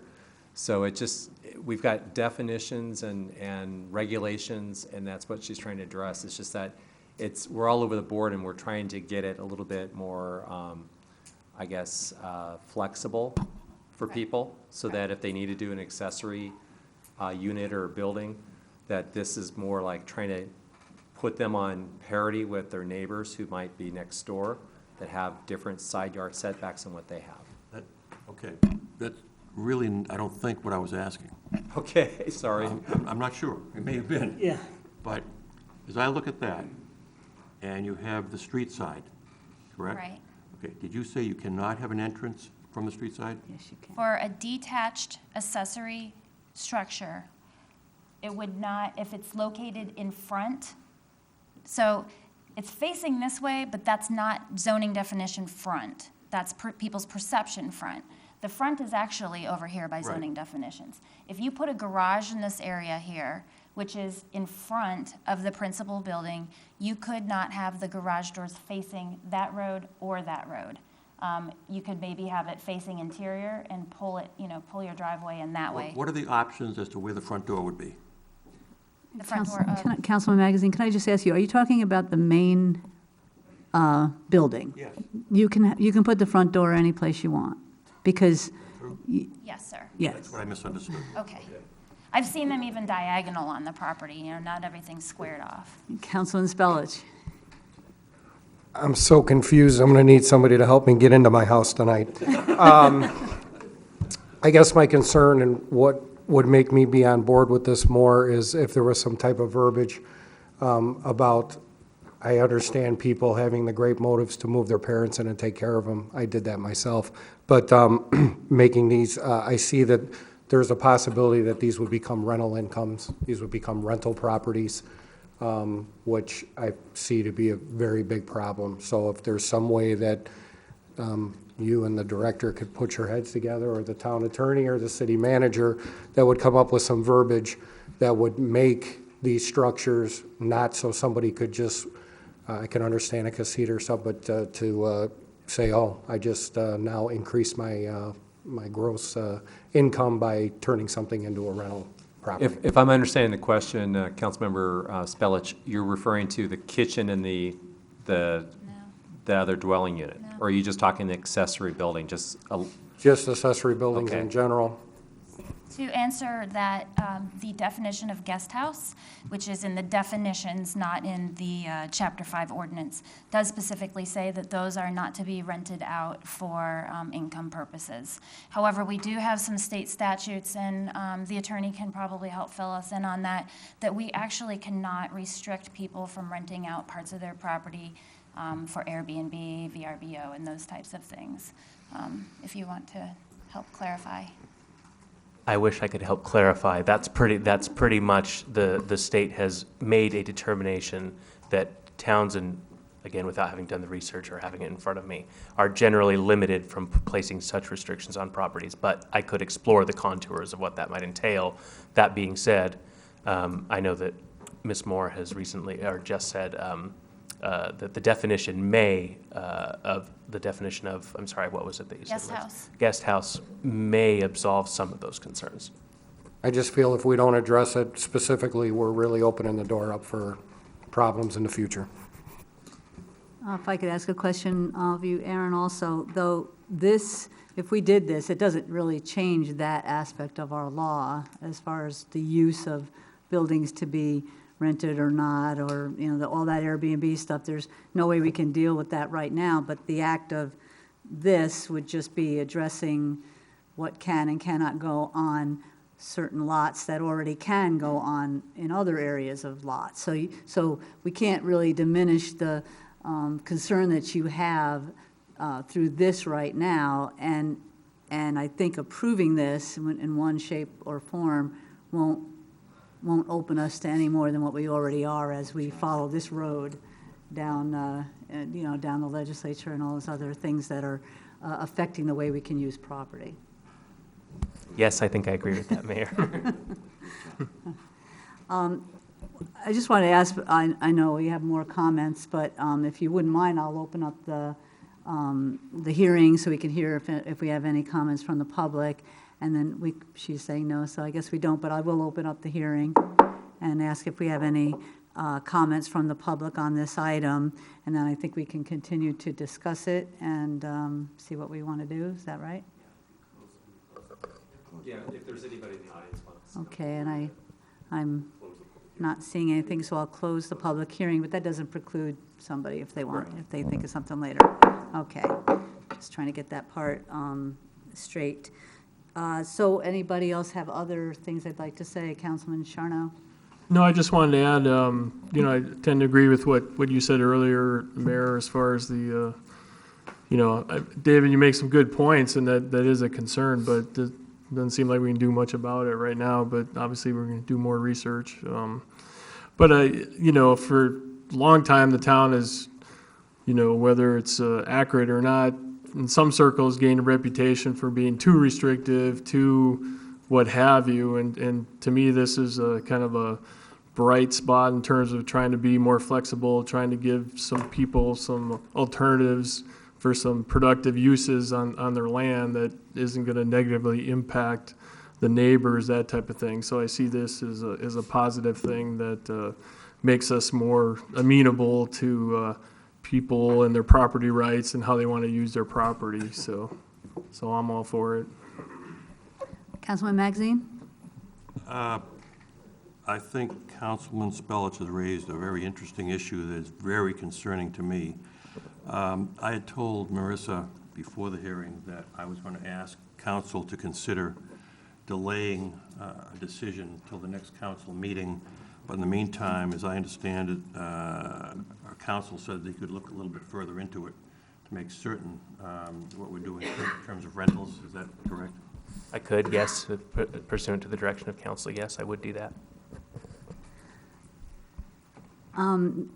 I just wanted to mention a couple of things that would make me more comfortable with it, and I think we already mentioned that there will be case-by-case reviews as things are brought forward, just like with any other building permit. When you have a new build, if they do somehow have the front of their house facing what would be the front, which is defined as the front of the house, how do you stop them from putting a casita there? So like just say that their front door is on the short side. If we allow this now, if we make this change, will they be able to put something directly in front of their front door? I just want to clarify, are you asking in this area here? Mm-mm. So what the front, the way it's legally defined, which is, the short side, if they built their house and made that their entrance, their real front entrance to their house, they'd have a far setback, but still, could they put a casita in front of their house? Legally and technically and everything else in front of their house. If this is a corner lot, we'll Yeah. just pretend, and this is their front, and this their house is facing this way and it's set back that far, this law would let them put something in that area right there. It would have to meet the stipulations. It would have to meet the stipulations, and the setback is further than you're used to seeing. The setback is actually pretty far back. So the setbacks on the property would remain the same. 20 and it would feet. still have to meet those setbacks. It's just that the house is developed further into the lot. The orange lines here are the setbacks. It would still have to meet those setbacks. And, sorry again, but the case by case, if we pass this, would we have an ability to have any input on somebody wanting to build a casita, what would technically look like it was in their front yard? Technically could build it. Yeah, I think the answer is that if it satisfies the zoning guidelines, that they could build it without, I mean, it would be a review pursuant to the building. staff. That's kind of a stickler, but, If I may. yes, Councilman Brown. I would be glad to, if anybody would like to get in my car and drive around, I can point at exactly what we're discussing as far as a side yard, front yard on a corner lot, and, I mean, just quickly, it's a 15-minute tour, as well as tell you that in Scottsdale, you can put a casita on the front of your house, but it has to be attached to the house. Now, that's the only other stipulation that Scottsdale has that's different than what we're talking about here, but most of the lots in Scottsdale that you see built on, the house fills the lot up, and there's really no room to put a casita on the front. But in some of these Fountain Hills lots that are huge, and to be able to put a casita in the front yard, which is the short side of the lot, I see nothing wrong with it if it's done and done correctly. Any other comments, or anybody want to venture a motion, or? Yes, sir. I'm assuming you do. Yeah, I'd make a motion to approve ordinance 1815, amending section 50G as presented. Second, were you also going to strike the And language? I would like to strike the language for keeping kitchens out of a guest house, large accessory building. Do you still want to second that? I do want to second that, yes. Okay, so the discussion would be about the motion, which includes striking the language of our overall rule that we have, which seems to change the definition of a single-family home. So in order to change that, we would have to amend that motion, is that correct? Because the motion includes striking the language. Well, if we approve that, I mean, there would be other provisions of the code that presumably of the zoning ordinance that we'd need to look at a later date to bring them to bring everything unified. Sure. But, I mean, the motion would stand as what it is. The motion, move as staff recommends with your stipulation and a That's correct. second. Are we in discussion at this point? Yeah, we can just definitely discuss that. Okay. Yes. This is Councilman already in existence with many, many properties in Fountain Hills as it stands. There's plenty of homes, especially in the upper end properties, that have casitas, that have working kitchens, and Councilman Brown makes a good point. If you're going to have your in-laws in the property, you at least want them to have the accessories necessary to be independent. Otherwise, they're not independent. And it's already happening in town, it's already built, and I think we have enough architectural design committee reviews and HOAs all throughout our community. If you break down the corner lots, which is really all we're talking about here in this change, that there's not so many that aren't already going to go through an architectural design review, the NPOA. There's a number of safeguards that you're not going to have people building things that are going to be way outside of the box, so to speak. So I think this is a good good start in the right direction to allow people to do this on lots that they should be able to do, and they can't at this point. Councilman Magazine? Yeah, the reason I indicated to Marissa that I would like to take this up at the next meeting is that I find it very detailed and very complicated. Unlike my colleague, Mr. Brown, who is a builder, I've had no experience with any of this. And so as I look at it, I find a lot of it confusing.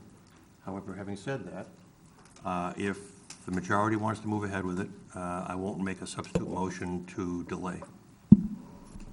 Thank you. Councilwoman LaCrone, did you have something? I'm not opposed to it. I'm just sitting here thinking, and obviously it's not my job to figure this out per se, but how we're going to change the zoning to make a single-family lot now be not single-family lot. And I mean, that's just, it's not a question I'm really asking for an answer for, but that's kind of my stall. But I'm not opposed to, I think the look of it can be made to look good, and I've seen properties like this, maybe not necessarily in this town, where it's not offensive. So, but that was just my only concern, I guess. Oh, yeah, I would, No, go ahead. well, I would offer that I think I would be able to move ahead and approve as given, but not with the kitchen stipulation, because I think it puts it in a different realm.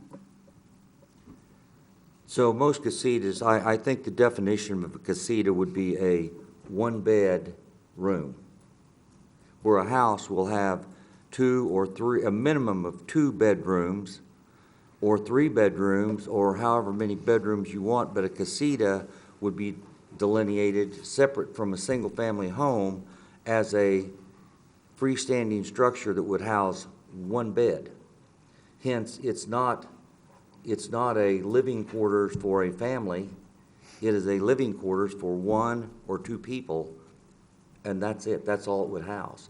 Now, I don't want to sound brash about this, but it's about time that we stopped being in the Flintstone era of casitas in the town of Fountain Hills, because we are about the only community that I know of that won't allow a kitchen in a casita. And once again, I will say, not that I would ever do this, but most of the casitas that are built in the town of Fountain Hills have kitchens in them. Mm-hmm. Fair enough. Mayor. But, okay, go Mayor, ahead. and I will say this too, and from my expertise in the lending business, these properties are not considered two-family properties because a casita has a stove, a refrigerator, and a sink. So that is, I think, an overstretch of the argument that we now are going to have to rezone properties as two-family properties. That's not the case. Maybe some staff could reiterate that.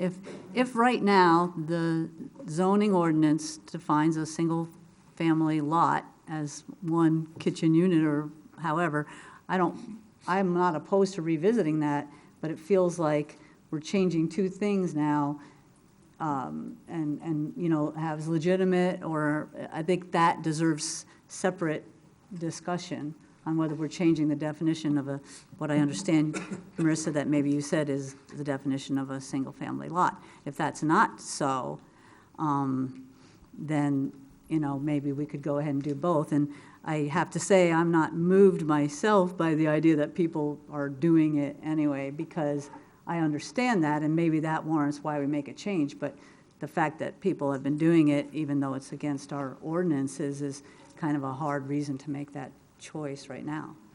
Do you have something to say? I'm sorry. I wasn't sure if you had signaled. I'm thinking about it. Okay. I think I'm going to change my mind. I just We do think... have a motion on. I understand, Okay. and I'm going to make a substitute motion. I think there are enough questions, and I know I, for one, would like to get together with the staff and go over some of this. I'm going to move to defer action till the next council meeting. That's a substitute motion. Is there a second on that? I second it. Okay. Would you like to discuss deferring it or possibly changing the original motion, or? Do we have to vote on the first motion before you No. have a substitute motion? No, you vote on the substitute. Point of order? Vote on the substitute.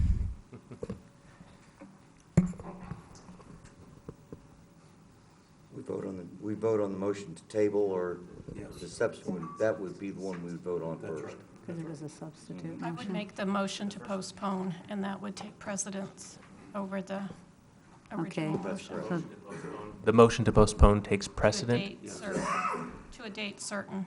Correct. Okay, Motion to, okay, so is there a, but can we discuss the motion to postpone? Well, yes, you can, it wasn't to table. yeah. I'm thinking that the motion that was made first should be the one that's acted on, No, but, I'm sorry, that's not correct. The substitute motion always has to be voted on first. Then if it fails, then you vote on the first motion. okay. I also stand corrected. There can be discussion on the substitute motion, though. Is that right? Yes, Madam Mayor. Okay. So is there a discussion on the substitute motion to postpone To a date certain, to date certain, next council meeting. to the January 15th council meeting? And we have a motion and a second to postpone the action. Do you want to take a Can vote? we have clarification, just so that we know what and why we're waiting, and what additional information that you're going to ask the staff to come back with, so that we just know why we're specifically holding off on this, which I'm not opposed to 30-day hold off on this over the holidays. I don't think it's going to make or break this community's building permit, but I just want to know exactly what you're looking for. Sure. It's two issues. The most important one to me is for me to really understand this better. It doesn't require a presentation by staff necessarily. It gives me an opportunity to sit down with staff and go over some of this, make sure I understand it, but also it gives council a chance to look at the whole rental issue. I suspect there's nothing we can do about the rental, but he did indicate he'd be willing to look into it. So, but the major issue, and I told Marissa this before the meeting, was that I need to sit down with staff and go over this, ask some questions, and make sure I fully understand it. This is a very, very complicated issue. I totally agree with Councilman Brown that Marissa's done an incredible job. But I just think that I'm just simply asking for an opportunity to clarify some issues and get a better understanding.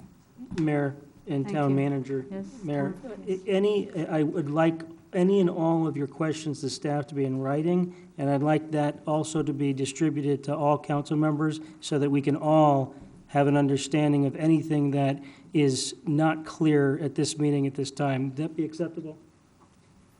Well, I think that is, but I think what we'll have to do is we want to make sure that we distribute everything back to you, but we want to make sure we have the questions right now. I think what I just heard is you want to get a better understanding of this particular issue, and you want to know the impact that this might potentially have on rentals. Is that correct?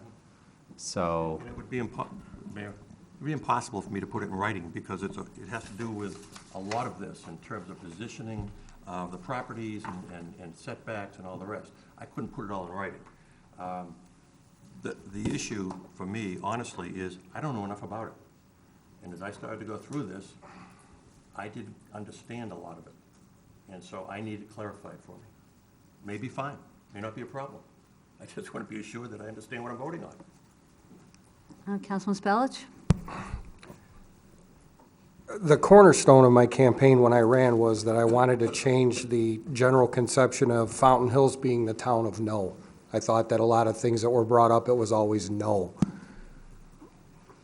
So I'm conflicted in the fact that I'm saying no to this right now, but the reason, let me articulate the reason why I'm saying no. I'm saying no because I don't know what we're voting on. I'm not 100% sure on what I'm voting on. So you, Vice Mayor Tolis, and Councilman Brown have expertise in this field. If I started talking about law enforcement, you guys wouldn't know what I was talking about because you're not experts in that field. So I would just like to I'm sorry if someone has their hard hats, their construction equipment, and they're ready to build a casita tomorrow. I'm sorry if that's what's holding this up. But in order for me to make an informed decision and be just true to my word of what I'm going to vote yes and no on, I will take Councilman Brown's up on his 15-minute tour of what's going on, so I know what I'm voting on, because I just don't want to make uninformed votes up here. So I'll send you an email formally inviting me for the 15-minute tour if you want it in writing, and I just want to know what I'm voting on. Councilman Charno. I'm just wondering if we would be better served by having a special session or workshop, study session, something just on this to kind of remove it from a formal meeting and drag, like just have it just this, so we don't take an hour at a regular meeting. Just an idea.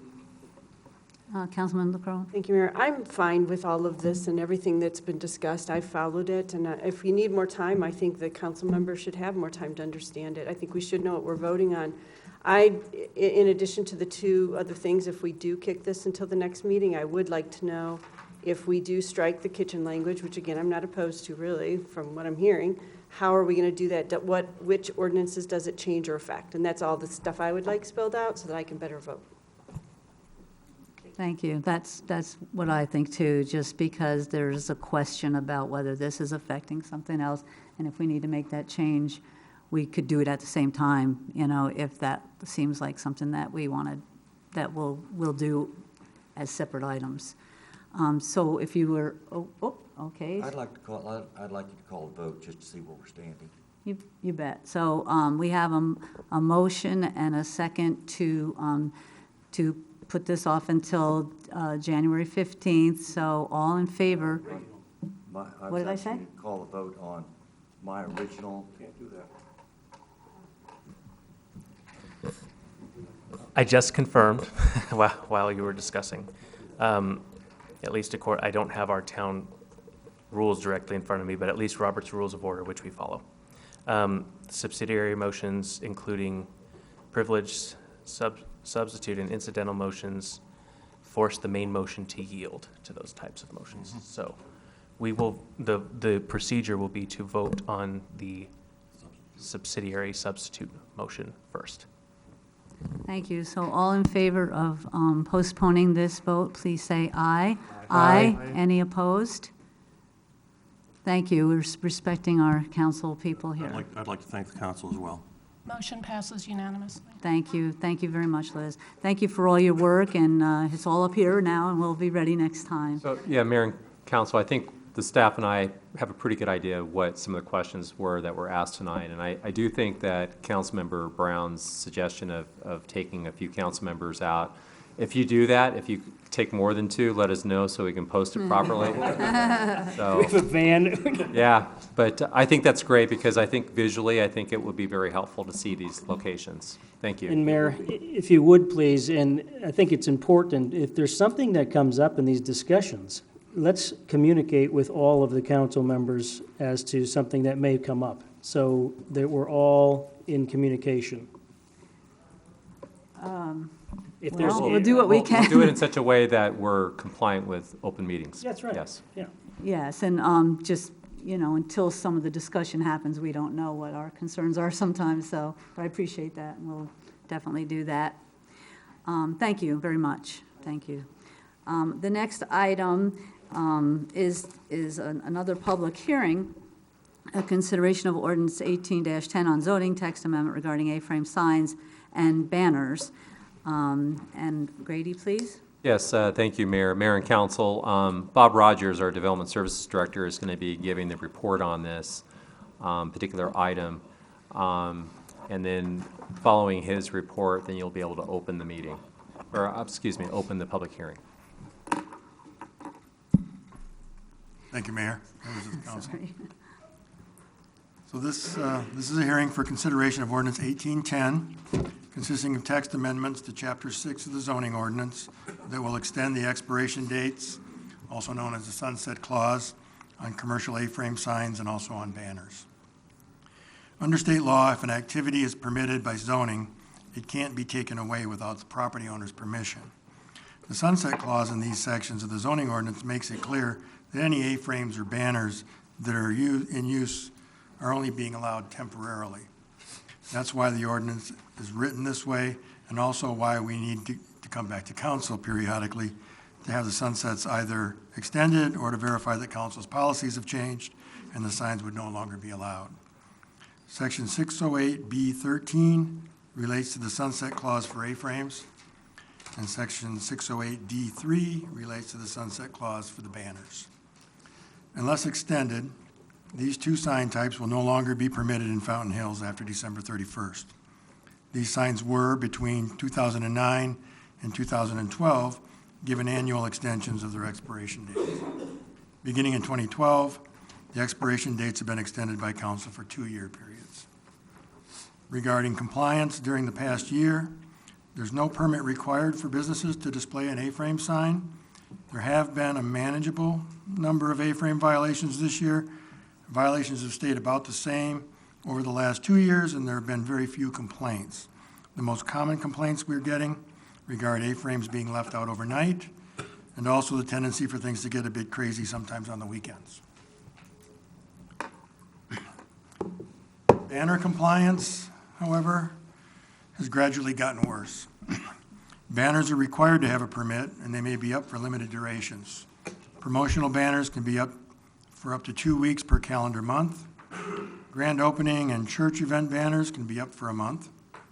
Banners at special events can be up only during the event, and real estate banners have never been allowed. I want to say that today, 90% of the banners that are currently out there now are not permitted. The number of complaints are low, however, and code enforcement has not been proactively enforcing them. There are currently only 3 banner permits active, so the rest that you see out there are in violation. Nevertheless, this year's request by staff is similar to past requests. We're requesting a 2-year extension of the expiration dates from December 31st, 2018 to December 31st, 2020. The Planning and Zoning Commission forwarded a recommendation to approve Ordinance 1810 and extend the expiration dates to 2020. However, they also recommended that code enforcement perform quarterly sign sweeps and that we work with the chamber to keep the business community up to speed on what the sign rules really are. Staff also recommends approval for the 2-year extension as proposed. Thank you. Councilman Magazine? Thanks, Bob. Thank you. I know it's a public hearing and we'll call to the public, but I just want to suggest that, as I understand it, we're going to have a complete rewrite of the ordinance probably in 6 months or so. Is that correct? I don't know how complete, but yes, a very thorough look and likely rewrite of many provisions of the code. 6 months may be optimistic, but sometime next year, hopefully. Okay, well, I just want to suggest to council, without making a motion, that we delay any further real discussion of this until such time as we get the rewrite of the ordinance and do it in the context of the rewrite of the ordinance. That means it would continue, the present timing of this would continue until that time.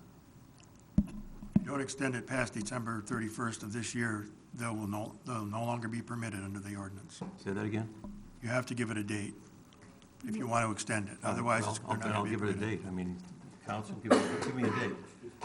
Let me, I think maybe what Councilmember Magazine, I think what you were suggesting, and I want to make sure that I'm clear, you were suggesting simply to delay discussion of any issues surrounding signs in general and to suggest extending, per staff's recommendation, the deadline to permit A-frames. Is that what you were saying? Yes, but I thought I heard Bob saying we had to set a date certain.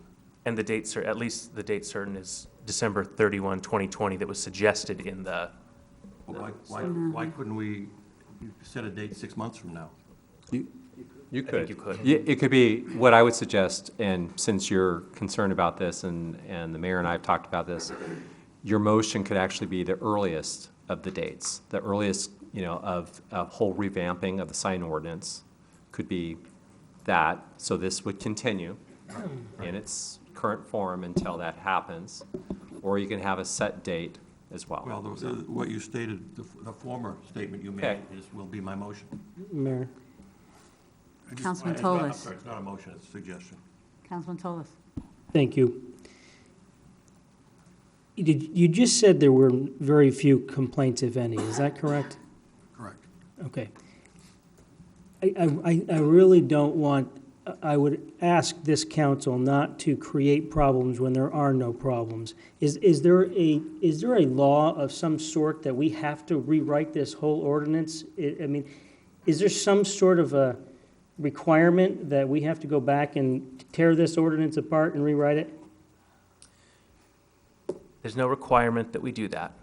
What I'm suggesting is that we go back and revisit how our sign ordinance is constructed in light of Reed v. Town of Gilbert. And if the council would permit me to give a 45-second summary of about Yes. 40 or 50 years of jurisprudence, I'll do my best. Historically, the Supreme Court has distinguished between different types of regulations and restrictions on First Amendment speech. There are content-based regulations which are subject to strict scrutiny. There are content-neutral regulations that are subject to a lower level of scrutiny, typically called intermediate scrutiny. Courts will scrutinize those ordinances accordingly for the background, the history, the context of why the ordinance was passed, and the burdensome effects that they have on speech. Bottom line, strict scrutiny, ordinances that are content-based, that are subject to strict scrutiny, generally will not survive. Those that are subject to intermediate scrutiny generally will survive because it's a lower standard. The Supreme Court has also historically permitted various exceptions to that rule, and in another case called Central Hudson, said that commercial speech is subject to a lower level of scrutiny. That's all the history. Enter 2015 or 2016 Town of Gilbert case, which threw all of that case law and every municipality in the United States' sign ordinances to some degree or another into flux. Justice Thomas and a 6-member, what effectively became a majority, said that any content-based discrimination between speech is subject to strict scrutiny, which left a lot of towns and cities questioning whether their content-based categorizations, whether for non-commercial speech or commercial speech, would survive. That case has left us with many open questions. Some of those questions include, will that exception for commercial speech survive? Will we continue to be allowed to distinguish within categories of commercial speech? So for example, one type of commercial speech versus another type of commercial speech. And if so, what reasonable time, place, and manner restrictions can we place on speech? Town of Gilbert versus Reed did not expressly deal with commercial speech. It did not expressly abrogate or overrule any previous jurisprudence on commercial speech. That said, the holding was so broad, there is a pretty significant divide in commentators as to what will be permissible and what will not be. So, to answer your question, Councilman Tallis, and I appreciate you indulging my legal nerd side, what most cities and towns are doing is taking a much closer look at their sign ordinances in light of Reed versus Town of Gilbert and doing the best they can to take the cases that have come after Reed to implement those holdings to craft something that we think is going to hold up in light of that case. So is there a legal requirement that says every city and town must go back and rewrite their code? No. Most cities and towns in the valley and across the nation are. Yes, may I add that this past political season, you saw that we had a lot of signs. There was so much question about what was and wasn't allowed, and a lot of confusion that I think we were sort of like, you can't enforce anything. So it really threw a lot. I think it's important that we revisit the sign ordinance so that it's clear one way or the other. And I think what we're trying to do here, or what Councilman Magazine was suggesting, was that in light of the fact that it may change in a matter of months or 6 months, that extending this to either a date or to say until it can be incorporated into our sign ordinances, our redrafted sign ordinance. That way we don't talk a lot about, is it a grand opening? Is it just an opening? Is it, all of that may be moot in a few months. So I guess the suggestion isn't to say we're talking about whether we should have these or not. It's more of, can we postpone the sunset until we know what we're talking about in a clear way? Okay, so, Thank you. Mayor. That's exactly what we're doing here, and I think that if we continue this type of discussion on every staff recommendation, I think we're going to have very, very long meetings, and we're going to continue to debate these before we even get to the point where we have the review of the ordinance. The way this is written in the suggested motion is a continuation for 2 years, which is the same continuation that we did 2 years ago, and I believe 2 years prior to that, and I think since 2012. And at 2012, I can remember the meetings and the public forums we had to get to the sign ordinance we already have right now. And the whole objective is that we want businesses in this town to succeed, and we want to do everything we possibly can to make sure that they know that we support them, we support the sign ordinance as it is, and that they can plan for their businesses by having paid for A-frame signs, et cetera, et cetera. If it gets down to the point where we are rewriting the sign ordinance and it comes back to this council and it gets voted on, you don't have to put anything else other than what this motion already says, because once you pass something different, it is going to override what you're doing right now. So I think we're digging a little too deep right now. We can just vote on this. So I'm making the motion. I'm making the motion to move to approve the ordinance number 18-10, a text amendment to the zoning ordinance, Chapter 6, sign regulations, Section 6.08.B.13 and 6.08D.3, extending the expiration date sunset clause for 2 years to December 31st, 2020 for A-frame signs and banners for special sales events, and as presented, and I respectfully ask for a second. Second. Do we have any discussion on that motion? Yes, Councilman Magazine? Yeah, the maker of the motion makes the assumption that everybody is in favor of it the way it's written. I don't think that's necessarily the case. There may very well be some changes that some folks would like to see. And to simply indicate that there are very few complaints, to me, is a very slippery slope when it comes to making policy. We can't put things to a vote. We can't just wait for people to complain. There can be lots of reasons why people don't complain. Having said that, I will oppose the motion. Yes, Bob. Can I get a quick clarification on the motion? Did that include the Planning and Zoning Commission's recommendations as well, or without that? I'm reading exactly what you've recommended in the motion. Okay. Just to clarify. That includes it. Yes, Councilman. So just to clarify, that means that we'll send our code enforcement officer out to get rid of the banners that are not? No. No? Wait a second. This motion is only extending the existing A-frame sign ordinance that's on the books right now for an additional 2 years.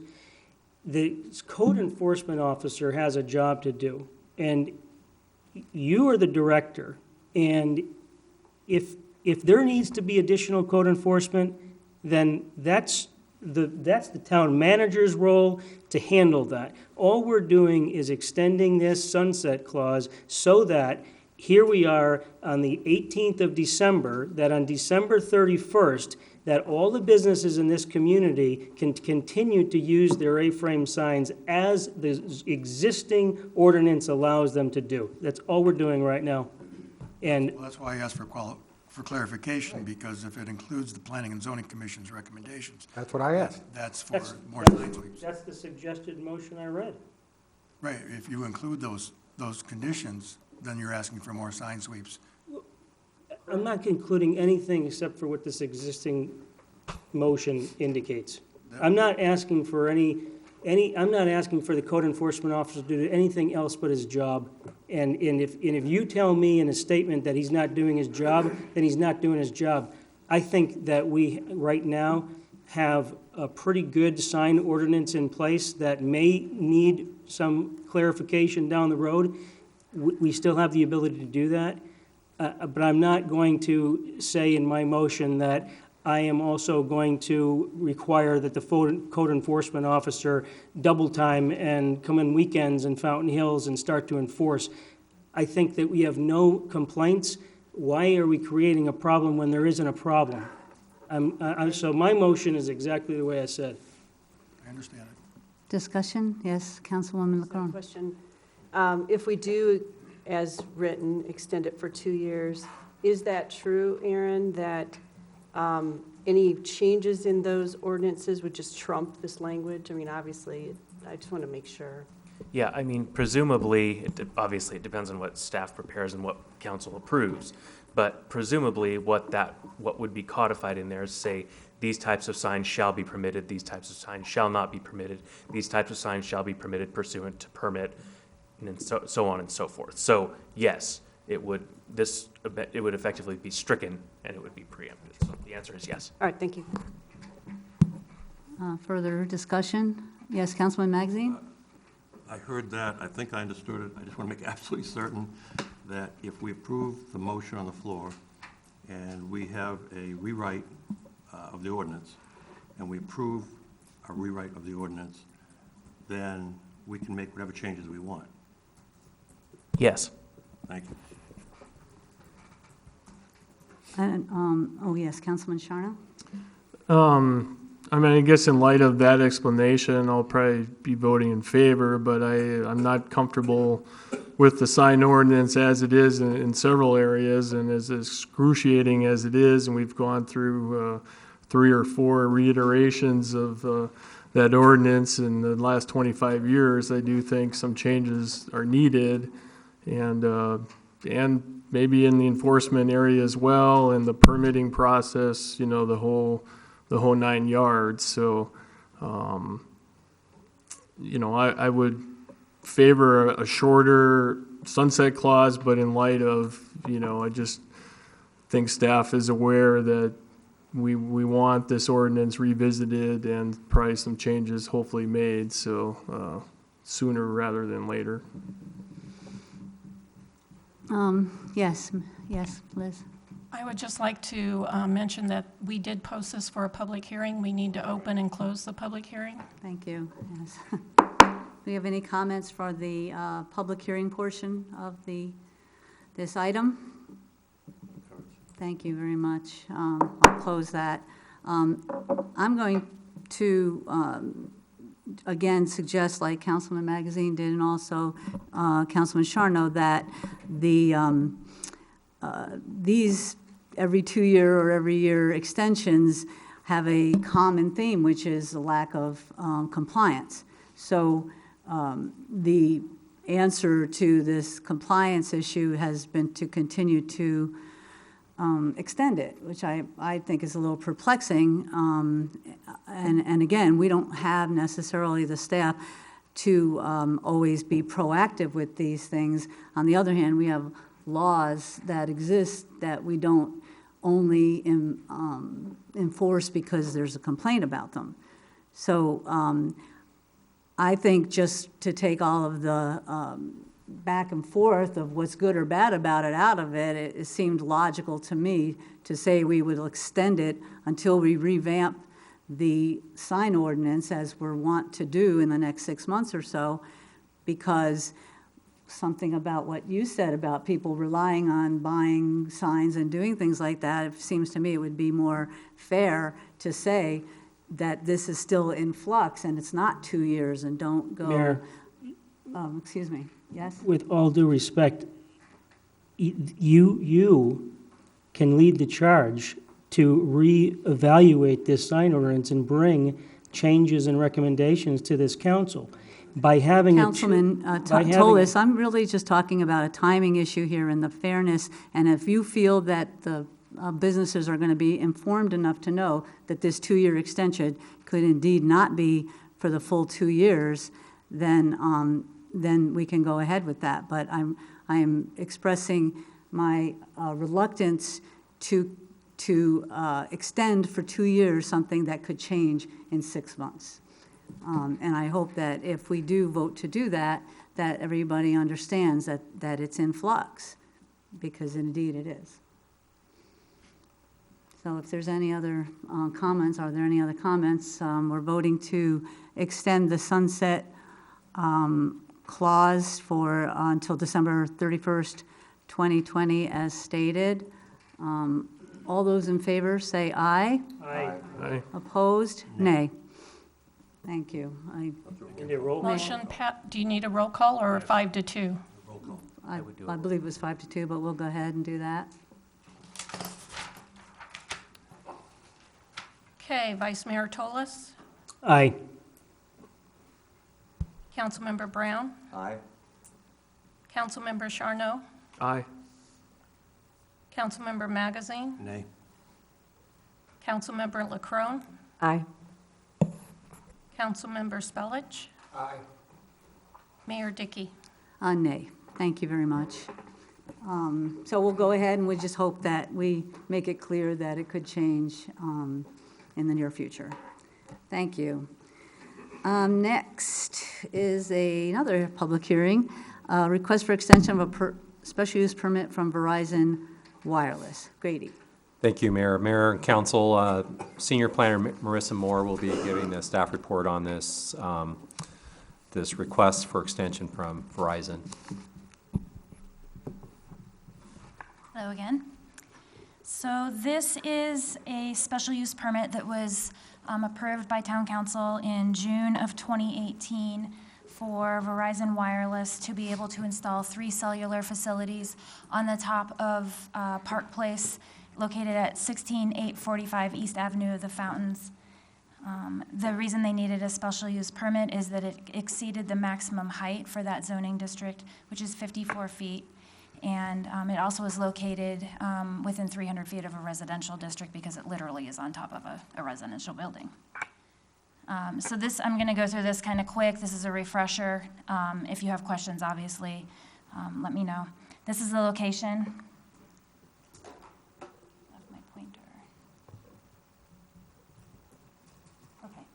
This is Verde River, and this is Avenue of the Fountains. Town Hall is over here, so it's not the building immediately adjacent to Town Hall. It's the next one east from there. And it's hard to see, but there's a little site plan there. This was provided to us from Verizon, and it shows the location of the 3 towers. So the first is Alpha Sector. Again, this is Avenue of the Fountains and Verde River.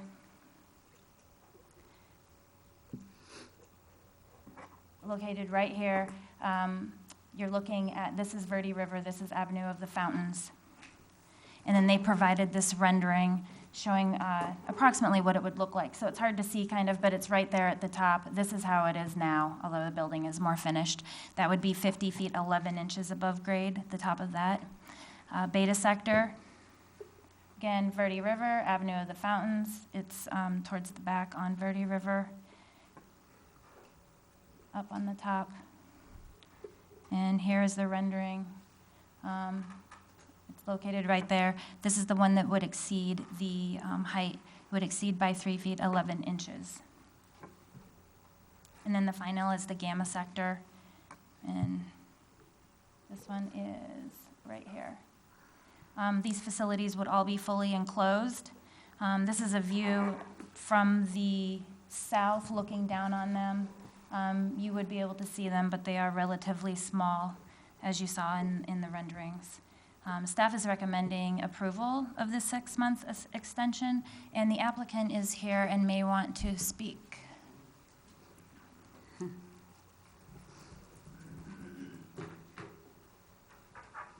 Good evening, Mayor. Hi. Council members, my name is Darren Snodgrass. I am the Director of Program Management for Velocitel. We represent Verizon Wireless in this particular endeavor. We're requesting the extension on this approval due to the fact that we had some lengthy negotiations in regards to the lease on the property, but more to the point, the property had a subordination and non-disturbance agreement that there was a lengthy negotiation between Verizon, the building owner, and their lender in order to come to an agreement on that non-disturbance agreement, excuse me. The other part is that until the lease was fully executed and fully negotiated in regards to the non-disturbance as well, we couldn't do the invasive investigations that were required to be able to build or design the enclosures that will hide all the wireless facilities from all four sides. So now that that's been completed, we are in the process of finalizing those plans, bearing in mind all the approved requirements that we agreed to in the previous meetings, and anticipate having this completed, really having it built and everything done well before the 6-month extension. We just want to make sure that we do respect your time and get as much as we can possibly get to take care of this and get this taken care of. So if you have any questions, I'd be glad to answer any. Thank you. Any discussion? I'll do the hearing. I'll remember this time. I'll open the public hearing. Is there any comments from the public on this item? There's no public. Well, thank you. I'll close the public hearing. Does anybody have any questions, or would anybody like to make a motion? Make a motion, we approve the 6-month extension to the special use as written. Second. Very good. All those in favor, please say aye. Aye. Any opposed? Thank you. Thank you very much. Thank Motion you, sir. passes unanimously. Thank you. Let's do that next time. Okay, so the next is consideration of award of a contract with Offsite Sweeping for sweeping services. I don't have the company name, sorry about that. Grady? Thank you, Mayor. Mayor and Council, for a number of years, the town had its own street sweeping equipment. We had our own employees. We found that at some point that this was much more cost-effective to go out and contract the services out. Before you is a contract that we're piggybacking on to an existing cooperative purchasing agreement for $90,000 annually is what we estimate we're going to be spending. I'm going to go ahead and turn it over to Public Works Director Justin Weldy, who's going to give a brief report on this. Good evening, Madam Mayor, Vice Mayor, and members of the council. I would like to start by saying that in the staff summary that I wrote, I made a mistake. In the second paragraph, you will note that it states that this is an extension of the Mesa contract and pricing. That is where I erred. What this is an extension of the Mesa contract with negotiated pricing. With that, over the last several years, we have been confined to one sweeping contractor, and we have faced challenges, or rather the town has faced challenges with this contractor as a result of burdens of their other contract. During the most recent storm events of this last summer and fall, we had to wait up to 2 weeks to receive service from this contractor. That is not new to this contract, and so over the last several years, staff has requested offers and solicited offers from numerous other vendors. Most recently, the City of Mesa secured a contract. After long-term negotiations, we were able to come to an agreement with this contractor. Excuse me. The current Mesa contract, which is a very fair contract for a city for the size of Mesa, is a little bit more than $30 a centerline mile for sweeping 15,000 miles. What we did was we negotiated for the 1,200 miles that we have, and the price that we negotiated is nearly identical to the one that we currently use with the contractor that is currently under contract, which is $60 a centerline mile. As part of this negotiation, we were also able to negotiate the pricing for special sweeping, be it storm events or special events. And we've reduced that from about $106 down to $95. based on the challenges that we have faced to keep street sweeping up to date and clean up after storms, we believe as a staff that this is the best fit and in the best interest for the money for the town of Fountain Hills for the foreseeable future.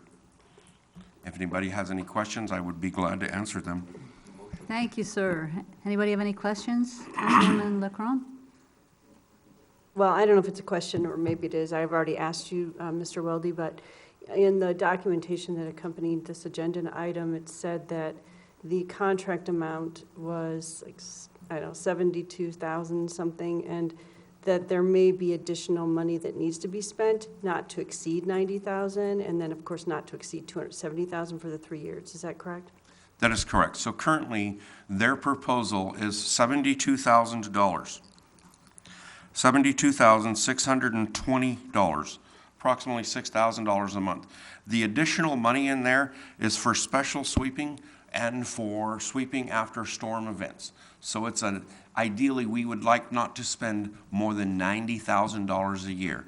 That is subject to change, increase or decrease by the storm activities and or other activities, including but not limited to accidents that may or may not cross an intersection or a median and create an incredible amount of debris in the road that we may have to have them come and clean up if it's too big of an area for staff to do by hand. And the only reason I pointed that out is I was going to suggest, and it may not really make a difference in the long run in spending, but just going to suggest changing the language to, instead of in the amount of 90,000, in the amount not to exceed 90,000. That was my only suggestion. Thank you. Thank you. Councilman Spelch. Director Weldy, if you could explain to people who are watching at home and just in general, the reason for the price difference in the Mesa contract and what they negotiated at $39 versus what we as a town are paying. Secondly, I'd like you to also address, excuse me, in the meeting that we had, because I had no idea what it would be to have our own street sweepers and everything. If you could say why this is cost effective versus having our own. Madam Mayor, Councilmember Spelch, currently the contract for Mesa is $39.50 a center line mile. Their estimated quantity is 14,000. Our negotiated price for this same service is $60 a center lane mile for 1,200 miles. So the difference is there is approximately $553,000 of just center line sweeping alone for Mesa, and we are going to have roughly $72,000, but up to $90,000.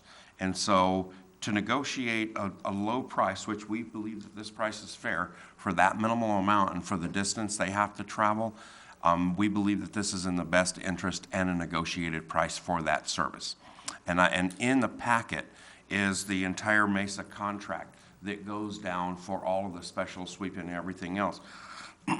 With that, you'll note that for their special events, they're spending $39, but they have approximately 100 of them that they are going to attend, which is a considerable amount of money. For our special events, we will probably have about 4 or 5. This does not include the chamber events, only the town-sponsored events where street sweeping is required. If you wouldn't mind repeating the second question. Well, when I met with you, I had said, this seems like a lot of money, not knowing exactly what it would take for the town to provide their own, like what would it take for the town to provide their own street sweeping equipment, the cost of the unit, things like that that you discussed with me. I don't think the general public realizes just how expensive it is. I can provide a rough estimate based on some of our research. So to purchase a single sweeper is anywhere from $250,000 to $310,000. If we were going to go back into in-house street sweeping, we would need to purchase 2 of them. We would also need to hire the staff to operate this equipment. As part of in-house street sweeping, we would be required to have a decant station. The only numbers that we have for a decant station is the station that was built approximately 10 years ago, and it was I believe, $285,000. To explain to you what a decant station is, it is a car wash that is designed just for street sweepers. We have state and federal mandates that require that street sweepers be washed in a confined environment, the material removed from the street sweeper be collected and disposed of at an identified site. The identified site that I'm aware of is the Butterfield landfill. That is between Maricopa and Gila Bend, and that the solids that are then collected separately from this device are also disposed of at an approved site. All of those items combined add up to a considerable amount of money. I do not have the staffing cost or the disposal cost because we have simply not had to deal with it in numerous years. Again, we believe that this is in the best interest right now. Justin, when we did have the staff, how many people did we have employed doing the street sweeping? 3.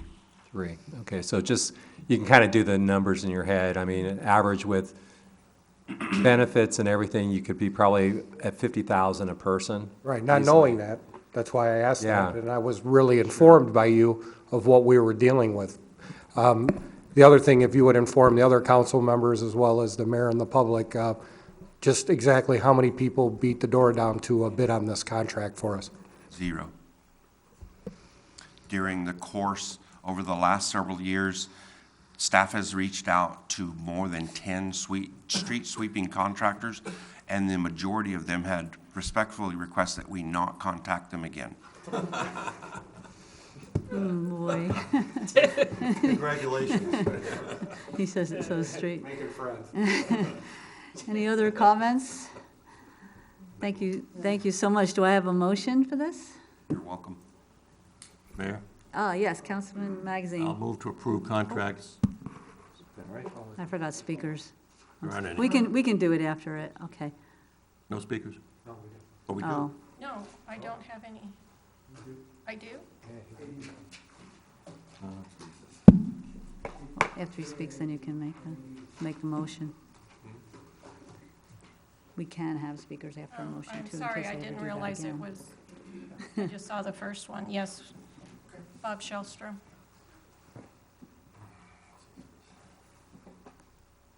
Thank you. Would you like to speak? Yeah, mid-motion, sorry about that. Yeah, I'm Bob Shellstrom. I'm a resident of Fountain Hills. And I contacted Mr. Welty today about this, and I caught it when I was looking for about 15 minutes last night because I always like to read the agendas because these meetings are just so informative and entertaining. Thank you very much. Anyway, there's a few issues I found with this, that we get 0 people applying to this. That's something I'd really like to know why. They're in this business. They have an issue. If it's an issue with the way we do business, we should know about that. If there's a issue that they don't want to do it, that's another question. For example, and I don't want to get into dialogue here, but what about Scottsdale? They have somebody doing that. Maybe they do it in-house. Are they doing it themselves, or are they having somebody else do it? If that's the case, maybe they'd like to extend that over to us with our roads. I know they did substantially better than us when it came to fire service, when they went private, but that's another issue. There was some concerns I had here, though, with the contract I saw itself, and perhaps the attorney can address this. It would seem we would have to amend that contract for our pay scales, because right now, I think it's in Exhibit B, they have their pricing. And unless there's something changed in Exhibit B in an amendment for our price scale, the contract does not apply to what we'd be paying.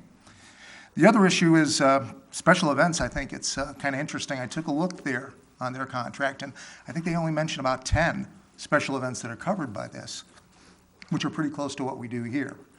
And I was very concerned because looking at the hours they had here, they're looking 250 hours for emergency response, 200 hours for spill, and 100 hours for event sweep, street sweeping.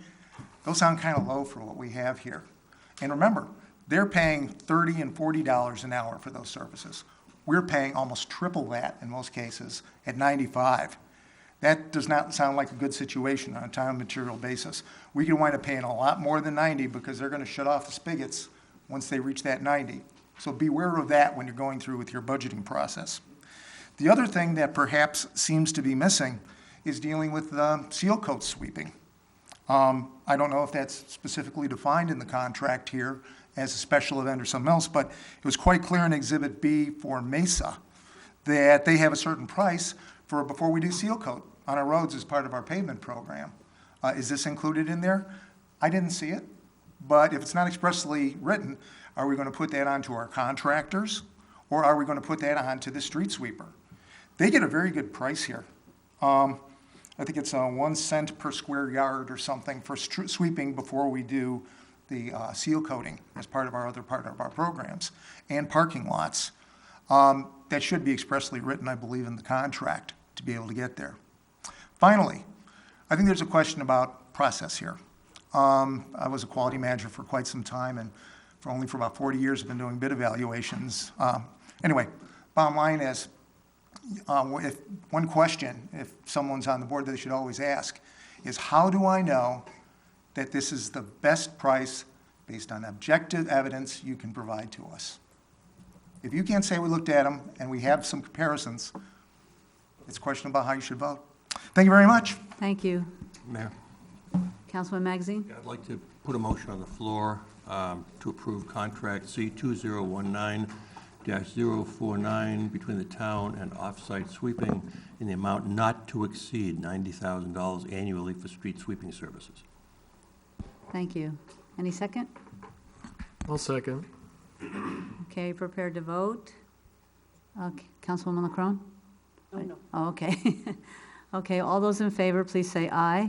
Aye. Any opposed? Thank you. Motion passes unanimously. Thank you. So these next two items are sort of internal-ish, and we'll try to get through them quickly. Consideration of confirming FY 2019 Town Council Subcommittees A and B appointments as proposed by the mayor for the purpose of interviewing and recommending applicants to the town's boards and commissions.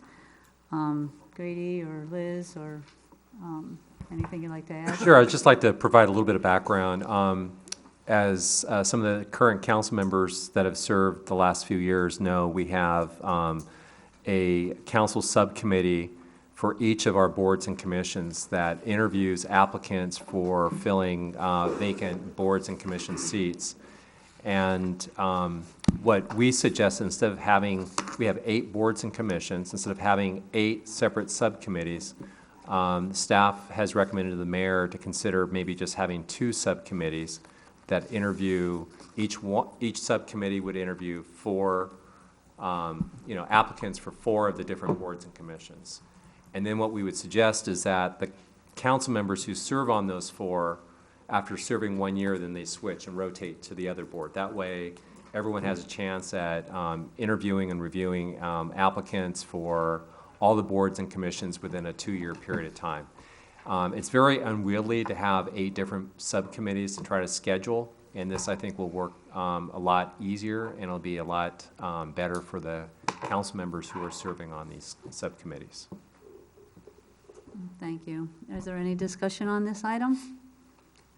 It's open for change if you don't want to have it come out this way, but if you have no objections, I could take a motion. Move to approve. Thank you. All those in favor, say aye. Aye. Thank you very much. Motion passes unanimously. Great. That'll help a lot of people out, I think. The next one is also internal. I'm not sure we're going to actually do a lot of action on this, but we'll see where we go. Basically, the item says consideration of selection of council representative to various organizations. I think I might as well just kind of barrel ahead here. We have a lot of regional organizations we can belong to. In this case, we're not talking about internal liaisons like to the different clubs and groups and such in Fountain Hills at this time. I think we can play that by ear. I know some of us are members or board members of different organizations, but this is primarily about the regional opportunities that exist. So I know you all just got this tonight, but there may be a couple of items that we would be prepared to actually move on. The East Valley Partnership one is already kind of done because we have a board member already who is Scott Cooper. So we're not looking to have to fill that at the moment, but there are opportunities on that organization where you may have interest. And like with everything else, if we go forward, if you see something that you want to do, but you're not quite prepared or know enough about it tonight, we'll certainly facilitate that. Right, Grady? Yes, in fact, I just wanted to just echo something. As far as the East Valley Partnership Board of Directors, that tends to be comprised more of elected officials. Scott has indicated he'd be more than happy not to continue to represent the town on the board, because that he feels a little odd because it is mostly electeds that serve on that. So he's willing to give it up, but if no one's willing to step up, he will continue doing representing the town on that. I'd do that, and absolutely, if you need me to do it. Okay. And I don't know the mechanisms of that, because he is a sitting board member right now, Scott is. So I believe what it would take is probably just a letter from the mayor, just indicating who the assigned elected is. Okay. So then we've got GPEC, which I believe we had a board position on, but I don't know if we still do. I will do the mayor supervisor group, but the board of directors, it does say open, so that makes it seem as though we could have somebody on that if we wanted to. Yes, sir. Okay.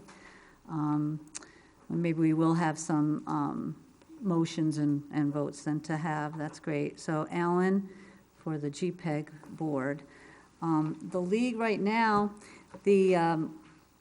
following the what you put together here, that's good. The League of Cities and Towns has quite a few policy committees, which I think we are free to attend as we would like. And I don't know that we have to become actual members of those policy commissions because they are short-lived. Is that true, Liz? I believe you would, we would still want to have them appointed, but they would be short-term. They only serve for about three months. Okay, because I think we have some members who probably have some interest in some of these, and I'd like to be able to do that. I'm going to apply. They ended up with openings on executive committee, so I'm going to give that a shot. But yes, David, looks like you're... I'll do public policy, military affairs, and courts. Public policy. You know something about courts? Not as much as she does. That's true. I mean, I'm interested in being a part of those committees. Do we have to apply to these committees versus the executive committee? Do you know? Not on the committees. The league said that we could have up to 3 members on each of the committees, and they would recommend that any one particular council member not serve on more than 2 just because of scheduling, but you are free to serve on more than 1. Okay. Just let me ask David, you said public safety and then military affairs and courts, Yeah, right? I think it's all one. Yeah, it's all 1. Oh, okay, that's a comma there. Thank you. And Councilwoman LaCrone, did you? I don't have to select. I don't mind. I don't care which. It's 2 only that I'd be able to select. You say they recommend 2 only? They just recommend no more than 2. Okay, and I'm not sure how this is worded, if the first line is a whole committee, or I have Budget, a finance, hard time yeah. telling, but. Well, we'll get more information, but Yeah, if you're but interested I'm willing to be in a that- part of 2, whichever is Okay. needed, yeah. Okay, thank you. And then MAG has regional council, which I think I'm a member of. Then we always had a place at the Domestic Violence Council. It doesn't mean that we have to, but we can certainly do that. And there's human services and community initiatives. If there's any interest in those, you don't have to submit that now, but we can certainly going forward. I think it's a good idea for us, especially if you have an interest on some of these, to step into those roles. The last one, I think we've kind of wrapped up with Mike Charno and I attended a Valley Metro, our PTA, was it last week? Yeah, last week. And so I think Councilman Charno would be the member, and then they asked for an alternate, and I'd be happy to do that, to just go and, like Old Home Week over there at Valley Metro. Yeah. So Mayor, I was gonna say back up to the league thing. I mean, I guess maybe that, the transportation, infrastructure, public works, I'd be willing to serve on that one. It might tie into the Valley Metro thing a little bit, you know? Yeah, it would. So, let me ask you, Aaron, I think we have to do the RPTA one. Do you know, do we have to do anything now, or I know I'm just kind of scribbling here, and I wanna spare Liz if we have to vote on these right now, or, can we come back and kind of usher everybody through? It might be simplest to get it all set in stone and then do it in one sitting. Okay, let's just do the RPTA one, because they really want to know. Do you need a motion, or can't you just appoint? I think we need a motion, because I remember with the domestic violence one, we had to do it as a council, didn't we? I think we did. The mayor just made the appointment. Yeah. Yeah, I know I had voted in, so it's whatever our legal counsel says we should do. I think we can just appoint it. Okay. No, now I'll go home and rewrite everything. Freewheeling. Power. Okay, well, good then. I guess we don't have to have any actual action on that. So I just want to mention too that we're not precluding involvement in any of these other local groups. And, you know, we talked to Vision Fountain Hills, and we've got the leadership folks and all kinds of people that are interested in helping us with budget. So we will be moving forward on that. The council discussion direction to town manager, does anybody have anything that they'd like on a future agenda, or anything that you heard tonight that you think needs further study? Mayor, I have two things I'd like to ask the town You bet. manager. One, just want to follow up on the old firehouse. You're going to... Yes, we actually have that scheduled for the 15th of January to come back, give you a disposition of what we're doing with the station. Okay. And also you had some firehouse costs that you wanted to know about the current station as well. More in line with the, I think we've resolved those Okay, issues. okay. More in line with what the disposition of the old firehouse is.